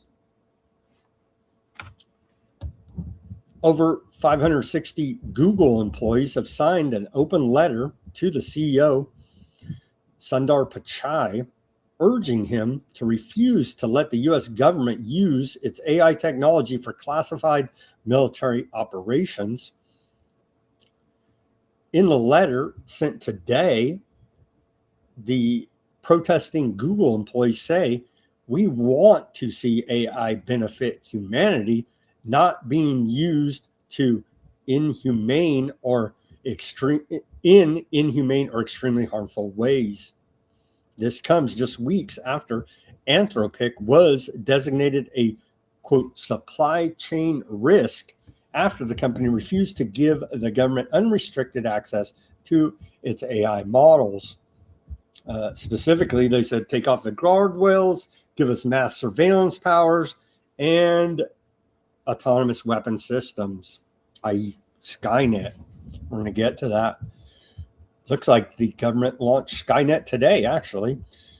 Google could become the next AI giant to face U.S. government scrutiny. Something tells me that Those 560 Google employee protesters, gone. They're probably Iranian terrorists. What the hell? You know what I mean? So we must have Skynet, you see. And they're all trying to like publicly, we really don't like the Terminator movie. Well, what the hell? What are you going to do? If we don't do it, China's going to do it. So I guess we'll do it. You know what I mean? So we appreciate the efforts there. The Strait of Hormuz now, it's essentially closed. Strait of Hormuz in the last 24 hours, it's been closed, right? How many ships they say went through there? Not many. 7 ships transited the Strait of Hormuz in the past 24 hours, mainly carrying dry bulk goods from Iraqi and Iranian ports, according to ship tracking data, Kepler, and satellite analysis from SyncMax. So not much action going on there in the Strait of Hormuz, as has been. So we won the Iran war 49 times, but Khomeini's still in charge and the Strait of Hormuz is closed. So we're really worse off, and Iran's rebuilding all their military capabilities. So we're worse, and we've unified the Iranian people behind the mullah regime there. And so we're actually worse off than before the war started. But we've already won it 49 times, you see. Let's take a look back here at home. How is this affecting the price of a gallon of gasoline? Let's take a look at AAA national average. We're up to $4.11 today. And in California, we're pushing $6. So it's pretty much $6 all over the place, $5.94 on average here in California. And so they're just killing us over here, man. Killing us. And so you could see it went up. It went up here about a penny. Went up about a penny from yesterday. And so it's going back up, but the threshold here hanging tough above $4 a gallon for the price of gasoline on average, according to AAA, across America. You can see right there. And of course, that's going to ripple through the supply chain. That's not even counting the cost of diesel, which is higher, which in large part is used to transport all the goods you love and enjoy here in America. Oh yeah, and again, eating, don't worry about that, right? As we're seeing the highest grocery prices we've ever seen. But just listen to the liars on their television and the government, and they say everything's wonderful because they don't give a damn, because they're printing money, you see. You and I, we're looking for old Top Ramen in the back of the cabinet here now for dinner. But they continue gaslight, lie to us. Don't be a panicking. Are you an Iranian terrorist? Oh, you want to eat? Well, you hate America. And that's where we're at here now, from these psychos running the economy and the government. Here's the latest in the propaganda info war out of Iran, destroying America in the propaganda war.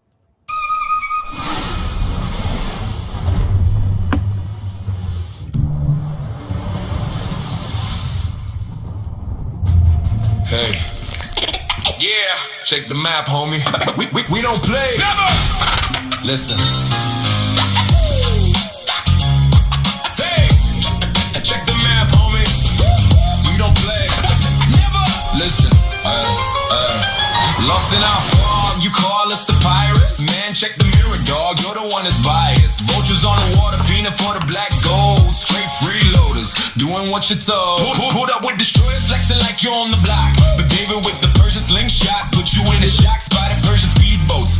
Swerved out in the night, hit that U-turn, homie. Completely lost the fight. $1 billion toys, but you're running from the car. World is asking if the gate is open, yes or no. I just looked him in the eye and told him what I saw. Wait a minute, homie. I said, Inshallah.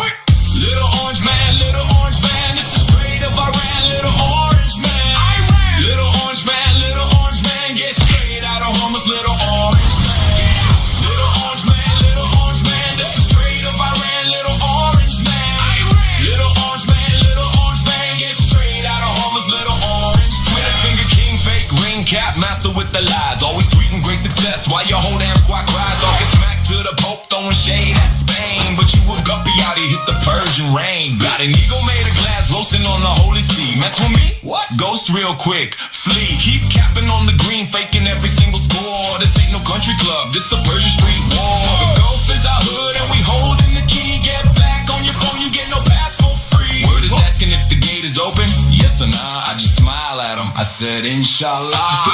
Little orange man, this is straight up Iran. Little orange man, little orange man, get straight out of Homer's. Little orange man, get out. Little orange man, this is straight up Iran. Little orange man, little orange man, get straight out of Homer's. Little orange man, get out.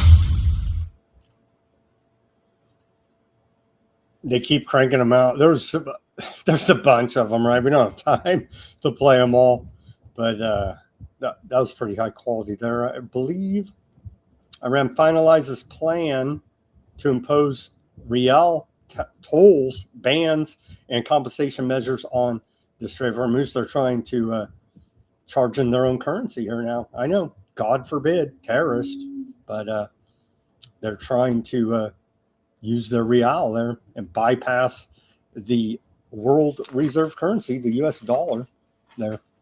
I know. What are we going to do? What are we going to do? Iranian lawmakers are preparing an 11 article motion to regulate future transit through the Strait of Hormuz, requiring ships passing through the strategic waterway to pay tolls in the Iranian currency rial. I know. We're going to have to blow up their civilization over this. Per Trump, right? Right.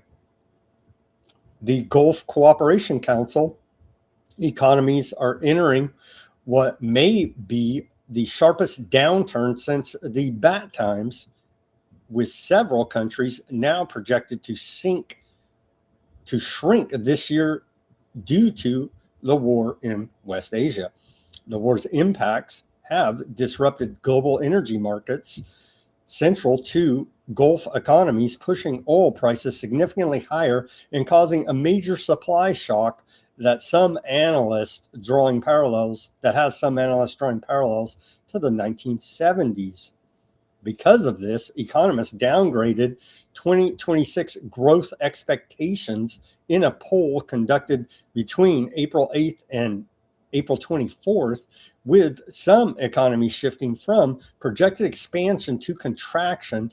A partial recovery is anticipated next year, in contrast to past periods of rising oil prices, which typically boosted Gulf states heavily dependent on energy exports. The current situation has had the opposite effect.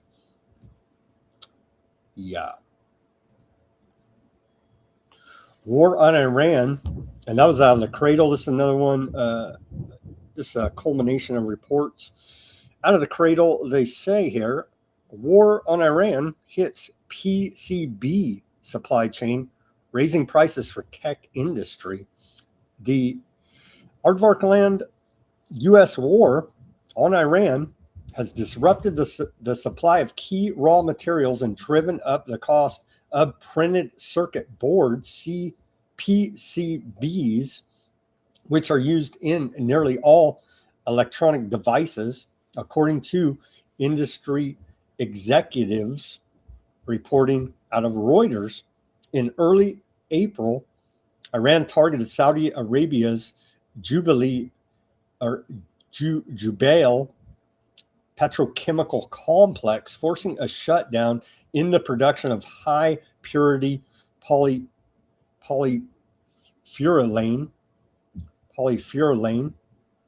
ether, PPE resin, a key mineral used to produce PCBs. B laminates, ASABIC, responsible for about 70% of the global supply of high purity PPE and operating within the complex on the Gulf Coast, has not yet been able to restart production. Yeah, because they bombed the hell out of the place. And this is causing prices to rise ever since production went offline due to Iranian retaliatory attacks. It's a lot of stuff. It's the fertilizer, it's the helium, it's these printed circuit boards, the raw earth materials that takes to produce them, and on, and 20%, an estimated 20% of the world's oil production capacity taken offline, and on it goes. On and on it goes. So we're gonna see it, and it takes a minute to filter through the supply chain here now. So again, the UN estimates over 30 million people are going to be pushed into poverty due to this. A few million people are going to starve to death because of this here now in the third and fourth worlds. A word from Pope Leo now. I know he's being very hateful out there against Trump, but Pope Leo has said that those who wage war are thieves stealing away our peaceful future. Reuters quoting the Pope. I know. Quite horrific. Okay, on to the Department of War, and they're pumping the Golden Dome here now. The Golden Dome for America. Another boondoggle, but what the hell? Anything for fake public safety and a black hole of money laundering into the military-industrial complex. The Department of War says, well, here's meme of the day from them, part of our thumbnail. There you go. Protect the homeland. The Golden Dome for America will deliver a capability that protects our nation, preserves our strategic advantage, and ensures that our adversaries never doubt our ability to defend the homeland. Golden Dome for America office milestones on schedule, on budget, completed initial classified architecture design, awarded contracts, site analysis, and visits are underway. And so it's also wonderful now, isn't it? The Golden Dome. The Golden Dome is not just another missile defense system to park on our runway. It is a layered, integrated, flexible shield designed to restore our strategic advantage, the director of the Golden Dome for America said earlier today, General Mike Gutelin. And we have more from him. Golden Dome is real, they tell us. It is no longer theoretical. We are underway. We are shovel ready, and we're building it right now. It is reality in motion, the director of the Golden Dome for America said. Golden Dome is here's the meme they put out.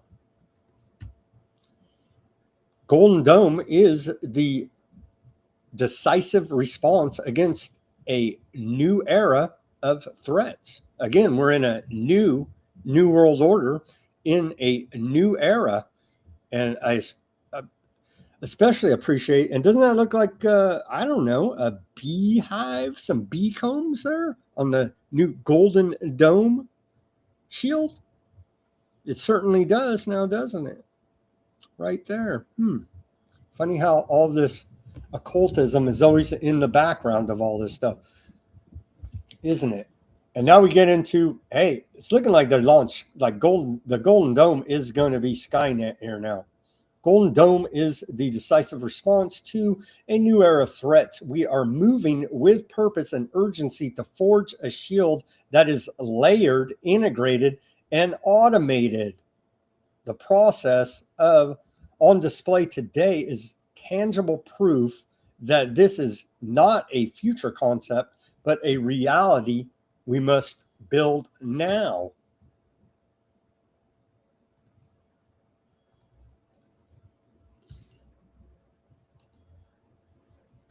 Let's hear from old Undersecretary of the Department of War, Michael. Access leadership, we are supercharging the defense department's entire innovation ecosystem to serve this mission. We're tearing down silos and unifying our efforts to create a clear pathway for innovation to reach the field.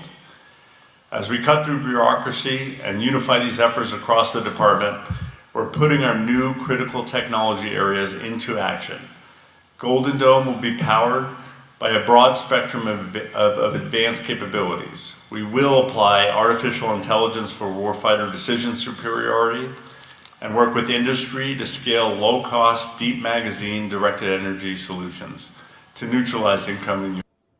Dude, I think we need to replay this part right here. This is key. Directed energy solutions. With industry to scale low-cost, deep magazine directed energy solutions to neutralize incoming UAS threats. We will work tirelessly to build the best defensive environment possible. In doing so, we will safeguard our nation, support the American taxpayer, and guarantee that American innovation is always ready to meet the threats of tomorrow.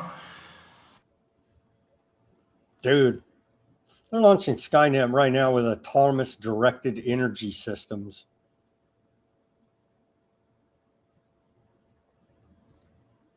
Seems pretty damn significant, but let's yell at the Democrat hate speechers. What? No, they're launching Skynet right now. More from Undersecretary Michael, who he had I don't even know what publication it was in. Some legacy media said, oh yeah, Secretary Michael, he's turning the Department of War into a private hedge fund. Forget the exact. Oh, let me just pull it up here because it was kind of. I was like, what? And they're like, yeah, what the hell? Might as well do it. If we don't do it, China will do it, right? It's always the popular excuse here now. Why are you guys rolling? What do they call it? The man turning the Washington Compost headline here. The man turning the Pentagon into a venture capital firm. What? Yeah. Well, yeah, they're on the Arsenal of Freedom tour. We've continued to cover here with what do I do with a drunken Hegseth going around the country to all the military industrial complex factories, signing bombs, saying, oh, it's wonderful. We negotiate with bombs, you see. Give them everything you got. What? Yeah. That's where we're at here, man. It's starting to look like Skynet is, if it's not already live, we're pretty freaking close here. Continuing more from Undersecretary Michael, he said, it is this department's mandate to definitively secure our homeland. We are embracing an open architecture that harnesses the full power of American innovation from artificial intelligence to commercial space industry to build the impenetrable shield that this nation deserves. Can they stop the hypersonic missiles, the Reznik out of Russia? I don't know. They're claiming they stop everything, anything and everything. The Golden Dome. More from Undersecretary Michael here. President Trump has issued a clear, urgent mandate to this War Department. We must definitively secure the homeland against the emerging threats of the 21st century. Under President Trump and Secretary Hegseth's leadership, we're creating the shield that will protect our people, the Golden Dome for America. It is our duty to act on a wartime. Golden Dome's looking like Skynet to me, man. Part of it, a big part of it. From NORAD to NORTHCOM perspective, the requirement is clear to defend North America and win tomorrow's fight. We must maintain our war fighting advantages and operate beyond piped systems operating at human speed, Golden Dome is forging the integrated automated battle management network needed to see every threat, make decisions in milliseconds, and keep America safe. So they contradict themselves in the sentence there, right? In two sentences. To defend North America, the Greater North America Project, American Technate, and then to keep America safe. Well, which is it? Well, it's the whole thing right there, right? We're building all of that out, and Cuba's next, we're told, right? Cuba's next. And that was Department of War Major General Mark Piper. See every threat, make decisions in milliseconds. So automated weapon systems. There you go. Autonomous automated weapon systems.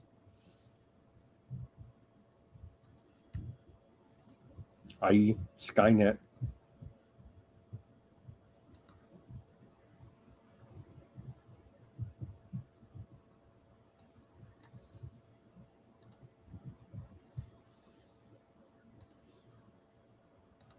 If we are to continue defending the homeland in the face of this ever-evolving threat, we need to stay ahead of our adversaries.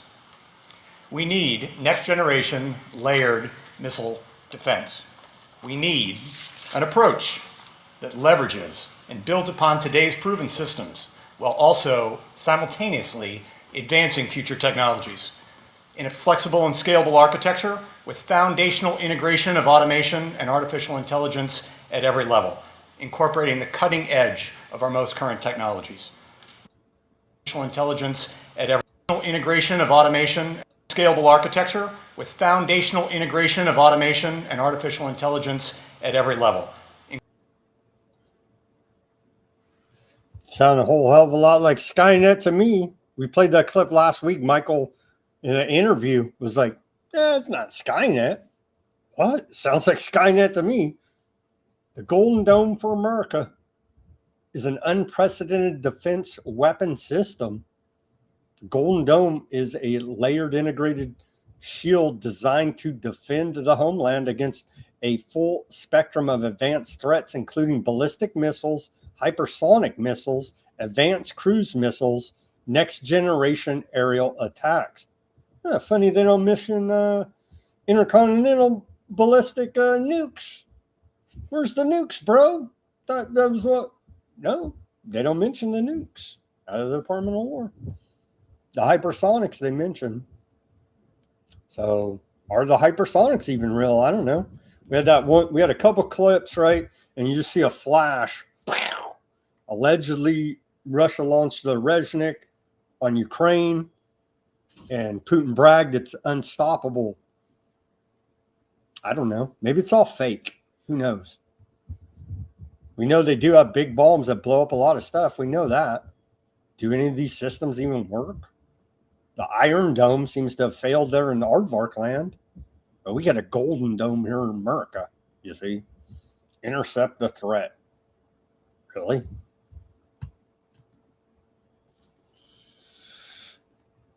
More from the Department of War. They say the U.S. Army's advanced long-range persistent surveillance, ALPS system, provides wide area detection of airborne threats and supports the Golden Dome for America's distributed command and control network across the nation. It is a key terrestrial sensor whose data directly informs the development of a broader Golden Dome architecture. And so isn't this so wonderful? Here's the meme out of the Department of War. Identifying the threat. Well, you may be identified as a threat in the very near future here now. And then finally, from the Department of War, over 3 million uniformed and civilian personnel now have access to Google's new Gemini for government models on genai.mil, warfighters are actively transforming the Department of War operations to be faster and more efficient, condensing critical project timelines from months to mere weeks. The War Department will continue to be AI first. And this is what those Google employees that are now on the Palantir kill list were protesting, as we reported earlier in the show. And so here you go. Protest all you want, and you can probably move up higher on that Palantir kill list. There you go, right there. So it sure looks like they're taking Skynet live, man, even though they're denying that. It certainly appears so. Well, people can't eat or starving to death, but hey, what the hell? Global military spending hit an all-time high in 2025. Yeah, I know. At least we can, well, you don't got to eat if they whack you, right? So there you go. In 2025, governments worldwide allocated an all-time high of $2.887 trillion with a T to military spending, according to a most recent report from the Stockholm International Peace Research Institute, published today. And so they probably need to be put on Alex Karp's bad list, right? I would say so, because they're criticizing all this military spending. Or they're not even criticizing it. I don't think they're just reporting on it. And I'm saying, well, you don't need to eat. Just, bang, bang. There you go. We love our military, keeping us safe. Sharp rise in European military spending. There's an ongoing war there, proxy war for NATO and America through Ukraine against Russia. Still ongoing. Horrifically so. There. Let's watch this short clip, and we can see the allocation of global military spending. Accounts for almost a third of global military spending. Let's watch this short clip.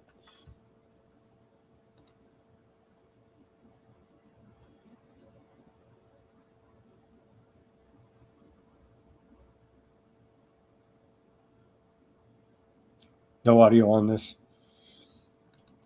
Spending by Russia and Ukraine continued to grow in the fourth year. It's horrific. Putin's bad, YouTube. Putin's bad. How about let's stop it. Just stop it. They won't.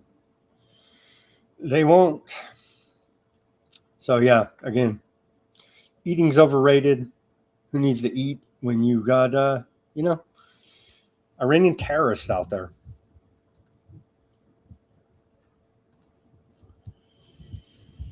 More from this report.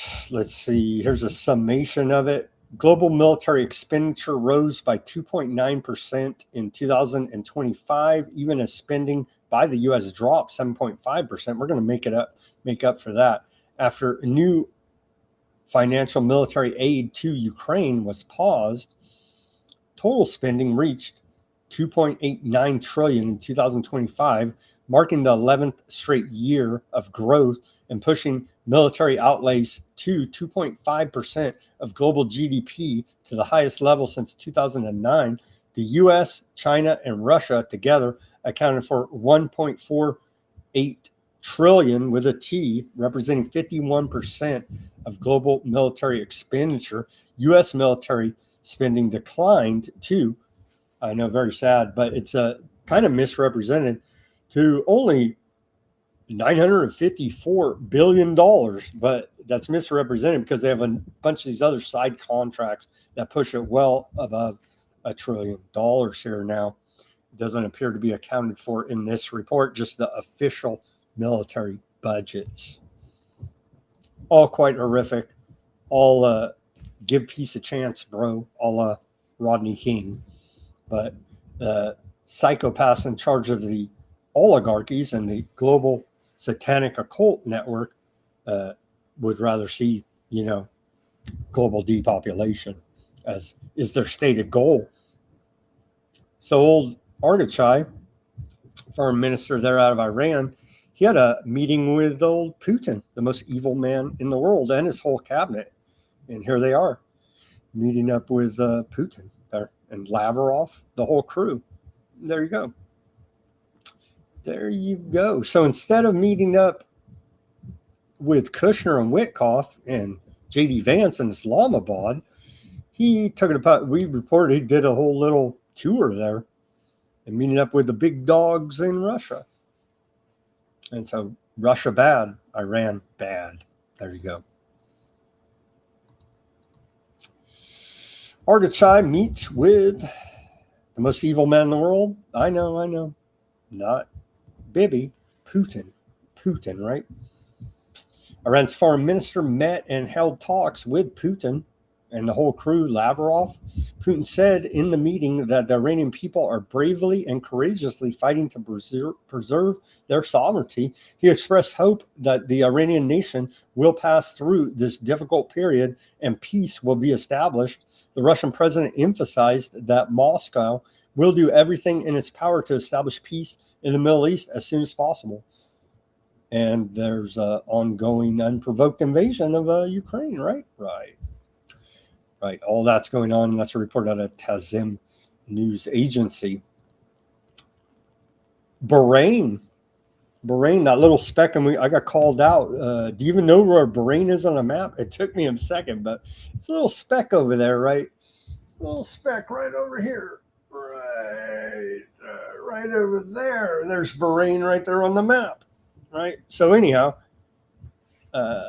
puppet state of the West, Bahrain Interior Minister said today that it has stripped 69 individuals and their families of citizenship over accusations of expressing support for Iranian attacks. So our good friends in Bahrain stripping citizenship for criticizing or for saying they liked, I guess they do like being bombed by Iran. Over 130 public officials challenged UK ban on Palestinian action, risking arrest. More than 130 public officials and activists have signed a public letter backing Palestinian action and effectively inviting being arrested in the UK. So there's your civil disobedience going on there in the UK. The 2-sentence letter said, we oppose genocide, we support Palestine action, was submitted to the court ahead of the government's attempt to overturn a February ruling that said the ban may have been unlawful. More than 3,000 people have been arrested for allegedly expressing support since the Palestinian action ban in the UK. Signatories include writers, academics, activists across multiple countries, marking the first coordinated defiance of the ban. Banning Palestine action was always about appeasing the pro-Aardvark land lobby and weapons manufacturers, and nothing to do with terrorism, the group's co-founder said. There. And there's a picture of that action in the UK. And so they all love terrorism, right? Yep, there you go. So I oppose genocide, so you're bad. You're bad if you oppose genocide in the UK and here in America as well. And when you know the most corrupt man in the world, our shadow president, Bibi Netanyahu, otherwise known as Malowski or whatever stupid other fake name is a fake Aardvarklandiism. Netanyahu testimony canceled as he's still on trial there in the Aardvark land for corruption, bribery, and the like. And so the most corrupt men in the world, even too corrupt for the Aardvarks, if you can imagine that. Shadow President Bibi Netanyahu was scheduled to testify in his corruption trial, but it was canceled at the last minute today after it was set to resume following a more than 2-month pause because of the Iran war. His lawyer cited, quote, security concerns with no further details provided. The hearing was expected to resume cross-examination in case 4000 after Netanyahu had already testified 80 times and was nearing the end of that phase. The cancellation comes after President Isaac Herzog declined for now to grant Netanyahu a pardon and instead called for renewed plea deal talks, despite Netanyahu's formal pardon request and heavy pressure from King of Aardvark land, self-proclaimed Mr. MAGA, President Donald Trump. As we've reported in excruciating detail here now. Well, they're continuing the ethnic cleansing and demolition of Lebanon. Aardvark land escalates attacks across Lebanon. Aardvark land killed 14 people in southern Lebanon yesterday, marking the deadliest attacks and killings since the ceasefire, which isn't a ceasefire, went into effect on. When did it even go into? There's no ceasefire. I mean, it's just nonsense. They keep firing. Aardvark land airstrikes across southern Lebanon yesterday killed 14 people and wounded 37, according to Lebanon's health ministry, marking the deadliest day since the quote ceasefire began. It's not funny people are dying and getting injured. It's funny that they still call it a ceasefire because,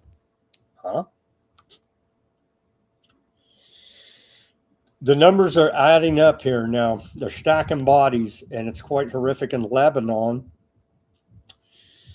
2,521 Lebanese killed and over 10,000 injured since the start of the Aardvark land attacks, the most recent attacks against Lebanon. Lebanon's health ministry says 10,325 people have been killed or wounded. They threw them all in there, right?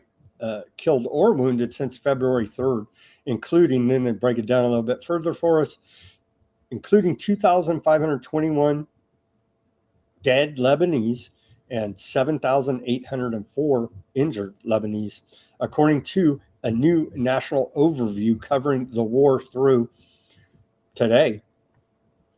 At least 16 hospitals in Lebanon have been damaged, and 4 have been forced to close because they've been blown up by Aardvark land strikes. 100 healthcare workers have been killed and 233 injured, including paramedics and hospital staff. Emergency response teams, EMS, 130 have been hit. 130 EMS attacks with 117 vehicles damaged and 25 EMS units affected. Data shows a significant share of those killed and wounded are minors, underscoring the civilian toll. The figures reflect a sustained nationwide assault with the heaviest impact concentrated in southern Lebanon, particularly border districts like Tyre, Bint Jabal, and Nablith, where Aardvark land strikes and artillery have repeatedly hit civilian areas and infrastructure.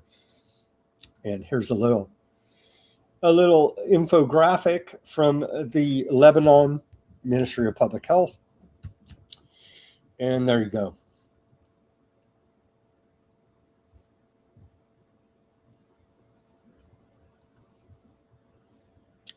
Quite horrific indeed. Hezbollah leader blasts Lebanese government concessions, rejects ceasefire terms, and vows continued resistance until Aardvark land withdrawal. Yes, indeed. Aardvark land's education, where are we at now? Oh, we're on to damage on Iran. Damage done on Iran now. About 50 hospitals and nearly 50 emergency bases were damaged in roughly 240 recorded attacks on healthcare facilities in the Iran war. That's a new report. About 40,000 people have received free medical treatment at Iran's medical centers that haven't been blown up, Tizam news agency reported. Iran's educational minister says 775 schools have been damaged and 775 damaged schools have been rebuilt and returned to use, while 20 were completely destroyed during the war. He added 346 educators and students were killed and over 200 injured. Tazim news agency reports there. As we reported, they're attacking civilian infrastructure, energy infrastructure. Trump says they blow up their whole civilization, targeting schools. And of course, to kick the whole thing off, that ritualistic blood sacrifice targeting the girls' school. You're like, but they're still whacking the Palestinians, right? Oh, yeah, they are. The genocide there continues with the ongoing ceasefire, right? But they're stacking bodies. According to the Gaza Ministry of Health, in the last 24 hours, 7 dead Palestinians, one of them being recovered from the rubble, and another 18 injuries have been recorded. And so to remind everybody, since the alleged ceasefire between Aardvark land and Gaza that went into effect on October 11th, 817 Palestinians have been killed, 2,296 have been injured, and 762 bodies have been recovered from the rubble, the apocalyptic wasteland that has become the Gaza Strip. And there's a bunch of talk. Do we have the reports? I was reading them. I don't know if they're talking. Aardvark Land Army saying they're cranking up to go right back into the Gaza Strip and finish the thing because there's still signs of life there. And so there's talk about a renewed effort to clear the Gaza Strip. And so they're trying to rebuild there, allegedly. Gaza rebuild effort turns rubble into infrastructure. Palestinians are repurposing rubble from buildings damaged by Aardvark land attacks to rebuild roads destroyed by Aardvark land, crushing concrete and metal into pavement as part of a project run by the UN Development Program. So that needs to be taken out immediately, because how dare they have roads? So I'm sure that will be targeted. And the ultra-Zionists there in the occupied West Bank continue their campaign of terror. There's videos of, they rounded up a bunch of these Palestinian young men, blindfolded them, and sent them for the shakedown, field interrogations. And they may, they may just whack them.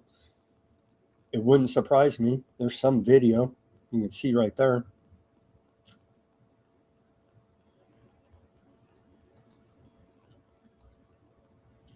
Attacks by Aardvark land occupation forces and ultra-Zionist settlers. In the past 12 hours, they're really cranking up the attacks on the occupied West Bank. 147 settlers stormed the Al-Aqsa Mosque today during the morning and evening incursions. Settlers uprooted olive trees near the home of Abu Awad family. They're in northern Ramallah. Settlers closed the Carmelo checkpoint east of Ramallah and attacked civilian vehicles. Settlers carried out proactive patrols in the central Jordan Valley. Aardvark forces assaulted several young men at the entrance of northern Ramallah and fired stun grenades toward homes. Aardvark land forces fired tear gas and stun grenades during a raid in East Ramallah. Settlers began demolishing parts of family homes.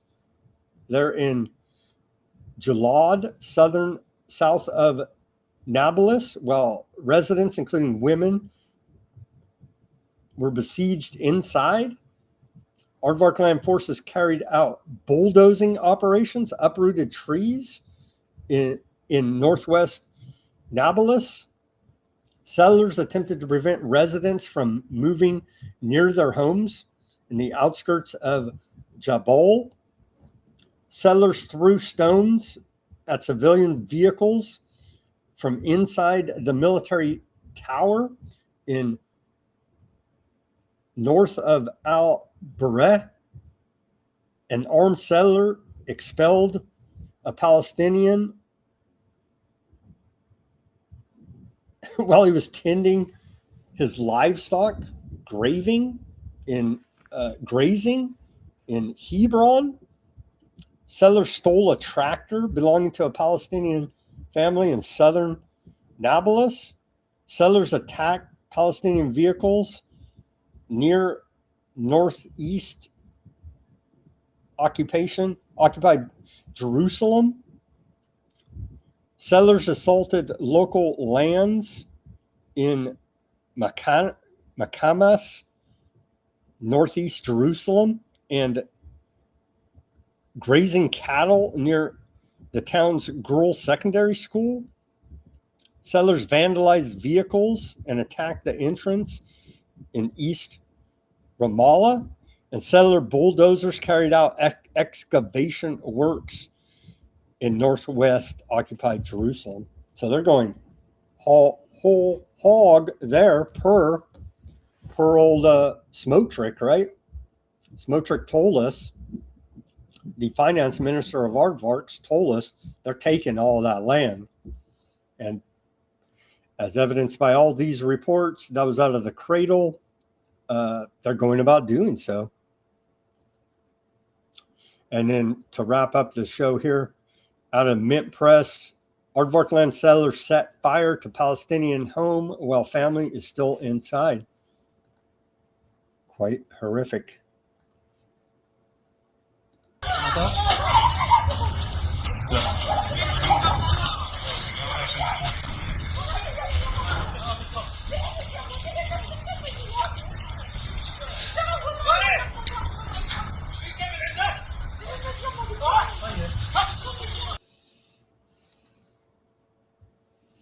That's what these ultra-Zionists are doing. But I know, support it or you're anti-septic. I know. Don't be bad. Be good and support this. Truly amazing where we're at in this world. All right, that's all the reporting. Let's get up to the minute headlines here now. Out of Iran International, they say U.S.-Iran face off at UN over Strait of Hormuz and nuclear file. Iran says 50 hospitals damaged by U.S. and Aardvark land strikes. Argachai praises Iran-Russia ties after Putin talks. Little Marco Rubio cast Iran's latest pitch as a tactic to buy time. Iran offers to open the Strait of Hormuz if U.S. lifts blockade. That's a report out of Wall Street Journal. Trump unhappy with latest Iran offer. Report out of Reuters. I thought we won the war, bro. Thought we won the war. And then headlines out of Al Jazeera, U.S. reviews Iran peace plan as dozens of nations call for Hormuz to reopen. Oil prices edge higher amid stalled U.S.-Iran talks. There's no talks, so no resolution at the UN Security Council despite mounting global shipping crisis. And that's about all we got for you today. Looks like they're Looks like Skynet's like, is it live yet? I think it's live. Looks like they're taking it live, and they're talking about autonomous directed energy weapon systems. You heard Undersecretary Michael say it. It's like, and then you're like, this sounds like Skynet. Have you seen that movie Terminator where the AI takes over the military and says we're done with you humans? Yeah. That was just a documentary. It wasn't a serious movie, you see. But we played that clip where he's like, nah, it's not Skynet. Sure sounds like Skynet, what they're doing here, doesn't it? All right, let's go to the comments on the Odysee. See if we had anybody in the comments today. Thank you guys for tuning in on the Odysee. We got Danger, John, Huffman, Deep. Thank you guys for tuning in over there. Let's see. Greetings, Danger. John says Kushner and Witkoff are ignorant about everything except real estate scams. Well, it's a real estate redevelopment project, right? That's what it is now. Formerly Gaza Strip, now Apocalyptic Wasteland, and Southern Lebanon as well. They're real estate redevelopment projects, not genocide, you see. Huffman says they're calling it commercial diplomacy. Once everyone finds their testicles, they will have to shut the internet off. Danger says, Iran said they wouldn't talk to those two idiots.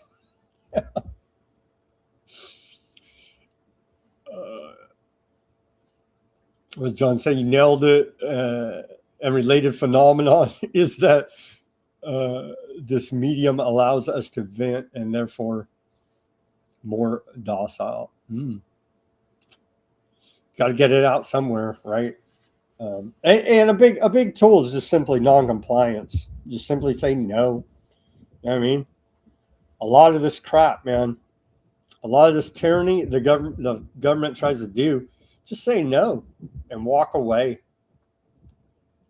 I'm not complying with this nonsense. You know what I mean?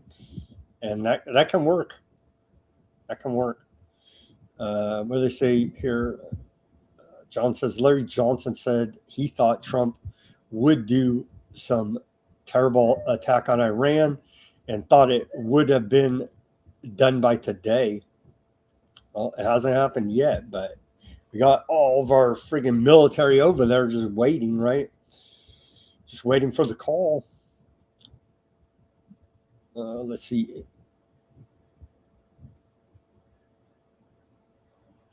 Deep says it might be part of Operation Orion. They're simulating a multinational response to an imaginary country, supposedly.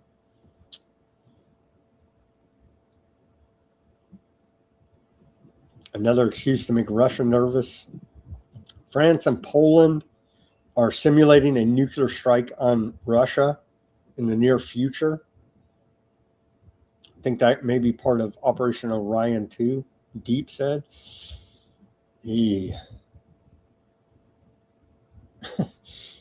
John says, Jesus, has Europe lost its collective mind? They're hell-bent on killing Russians, right? 33 Ruckus will be excited.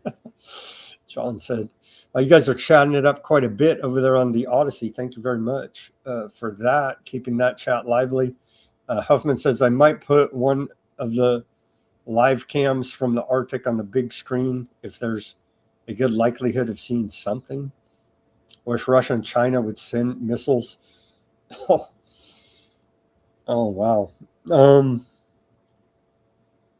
Deep said Starlink is definitely part of Skynet. Indeed it is. All right, thank you guys for tuning in and chatting it up on the Odysee. Appreciate it over there. Thank you for tuning in on X, Twitch, Kick, Facebook, BitChute, Rumble, and YouTube. Let's go over to some of those chats and see what we have over there. Again, shout out to Fat Bob. Thank you for tuning in, Fat Bob. And sorry that you lost your X access there. Shout out to Karen. They're saying, please stop Bitcoin spamming in the chat. Yeah, stop Bitcoin spamming. Come on. Snow said, build the ballroom. Indeed. Kimmel sucks. He's such a pig, Chloe says. Yeah, I agree. It's garbage, but I mean, he has his right to be garbage, and you have your right to turn it off and not listen to the garbage. Did you guys hear David Wilcock offed himself? Plutonium said, we did report on that. Allegedly, right?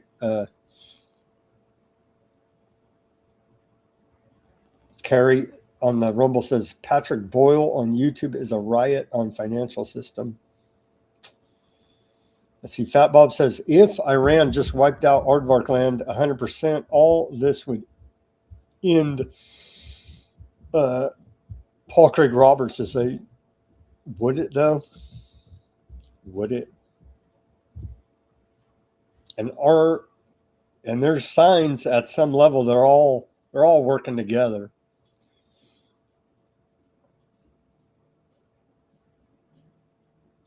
Not on the YouTube says Zionists are a revolutionary front, not conservative, constitutionally observant Americans. You think? Hell, our own government, not Zionists, are not even constitutionally observant Americans. You don't even got to be a Zionist, but add that on it, and yeah, forget about it. Yeah, thank you very much, Snow, for that plug. Be sure to subscribe. Give us that like, share, subscribe. Only 10 away from the 10K threshold or the 1,000 subscriber mark to be monetized on the YouTube, and then probably be banned right after that, right? But whatever, dude. We do our part, and thank you for plugging that in the chat, Snow. Carrie on the Rumble says Persians have done diplomacy for 5,000 years. Well, so is Kushner and Witkoff, right? I mean, they're the experts at starting wars. The experts at starting wars.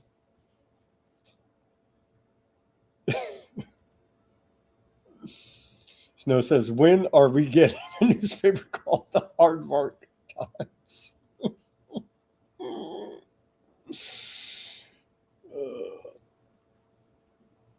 Yeah. Fat Bob. Nailing it. Yep. Pretty much, man. In light of the reveal on Bannon, does he still do his dump? He does.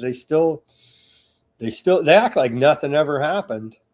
I don't know how they can get away with it and have any following. I guess their followers didn't check out the Epstein files. I don't know who still follows this garbage, but they've been thoroughly exposed. Dead on the YouTube says, at this point, if we don't build the ballroom to a Sumerian god, are we really living? Got me convinced, I guess, right?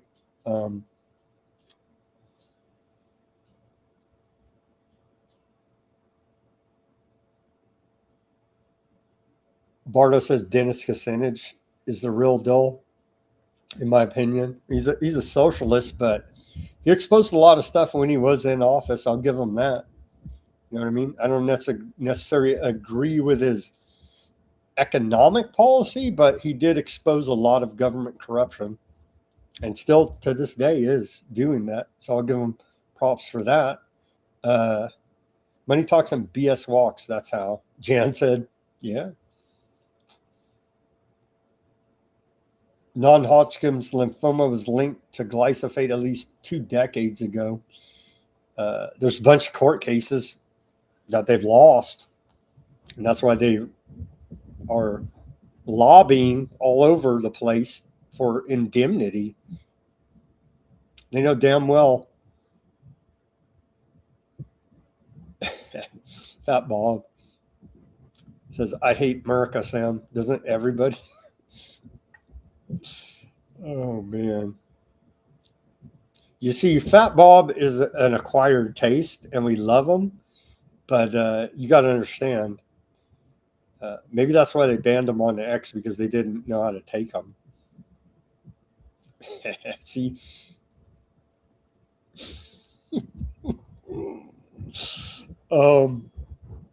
Max says, it's nice to simplify, but you're not grappling with complexity. It leads to deception.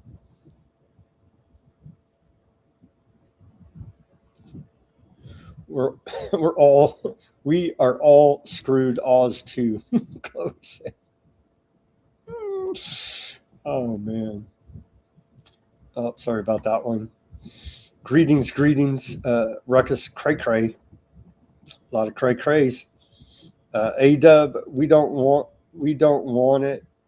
You sick effers. Build something positive. You elite. We're keeping it safe from Russia and China, man. Yes, Skynet. And remember old, still around, I think, but Joel Skousen. Remember him? I forget his site, but Joel Skousen, dude, been around forever, right? Remember his prediction? May very well still come true. I don't know. His prediction was that U.S. will stand down and allow Russia and China to hit us with nukes, and then that'll be the excuse about why we need one world government, so no more nukes. But he says that to summarize and paraphrase his analysis, he's been saying that for years and years and years. That may very well still come true. I don't know, but that just reminded me of what he's been warning about for years and years and years. Wake up, Americans! Indeed.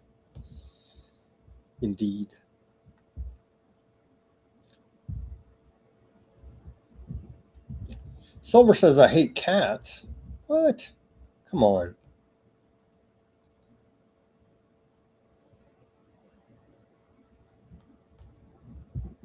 Come on, Silver. Feral cats, I have known.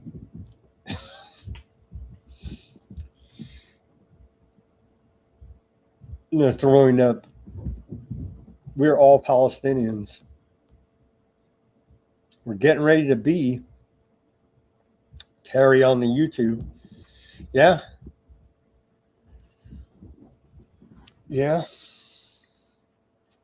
Malowski. There you go. Fake aardvark from freaking Poland, right? It's so ridiculous. The most corrupt man in the world.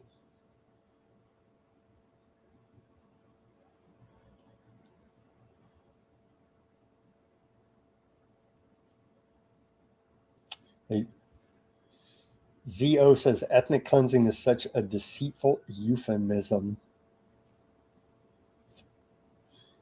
Straight up murder. Yeah.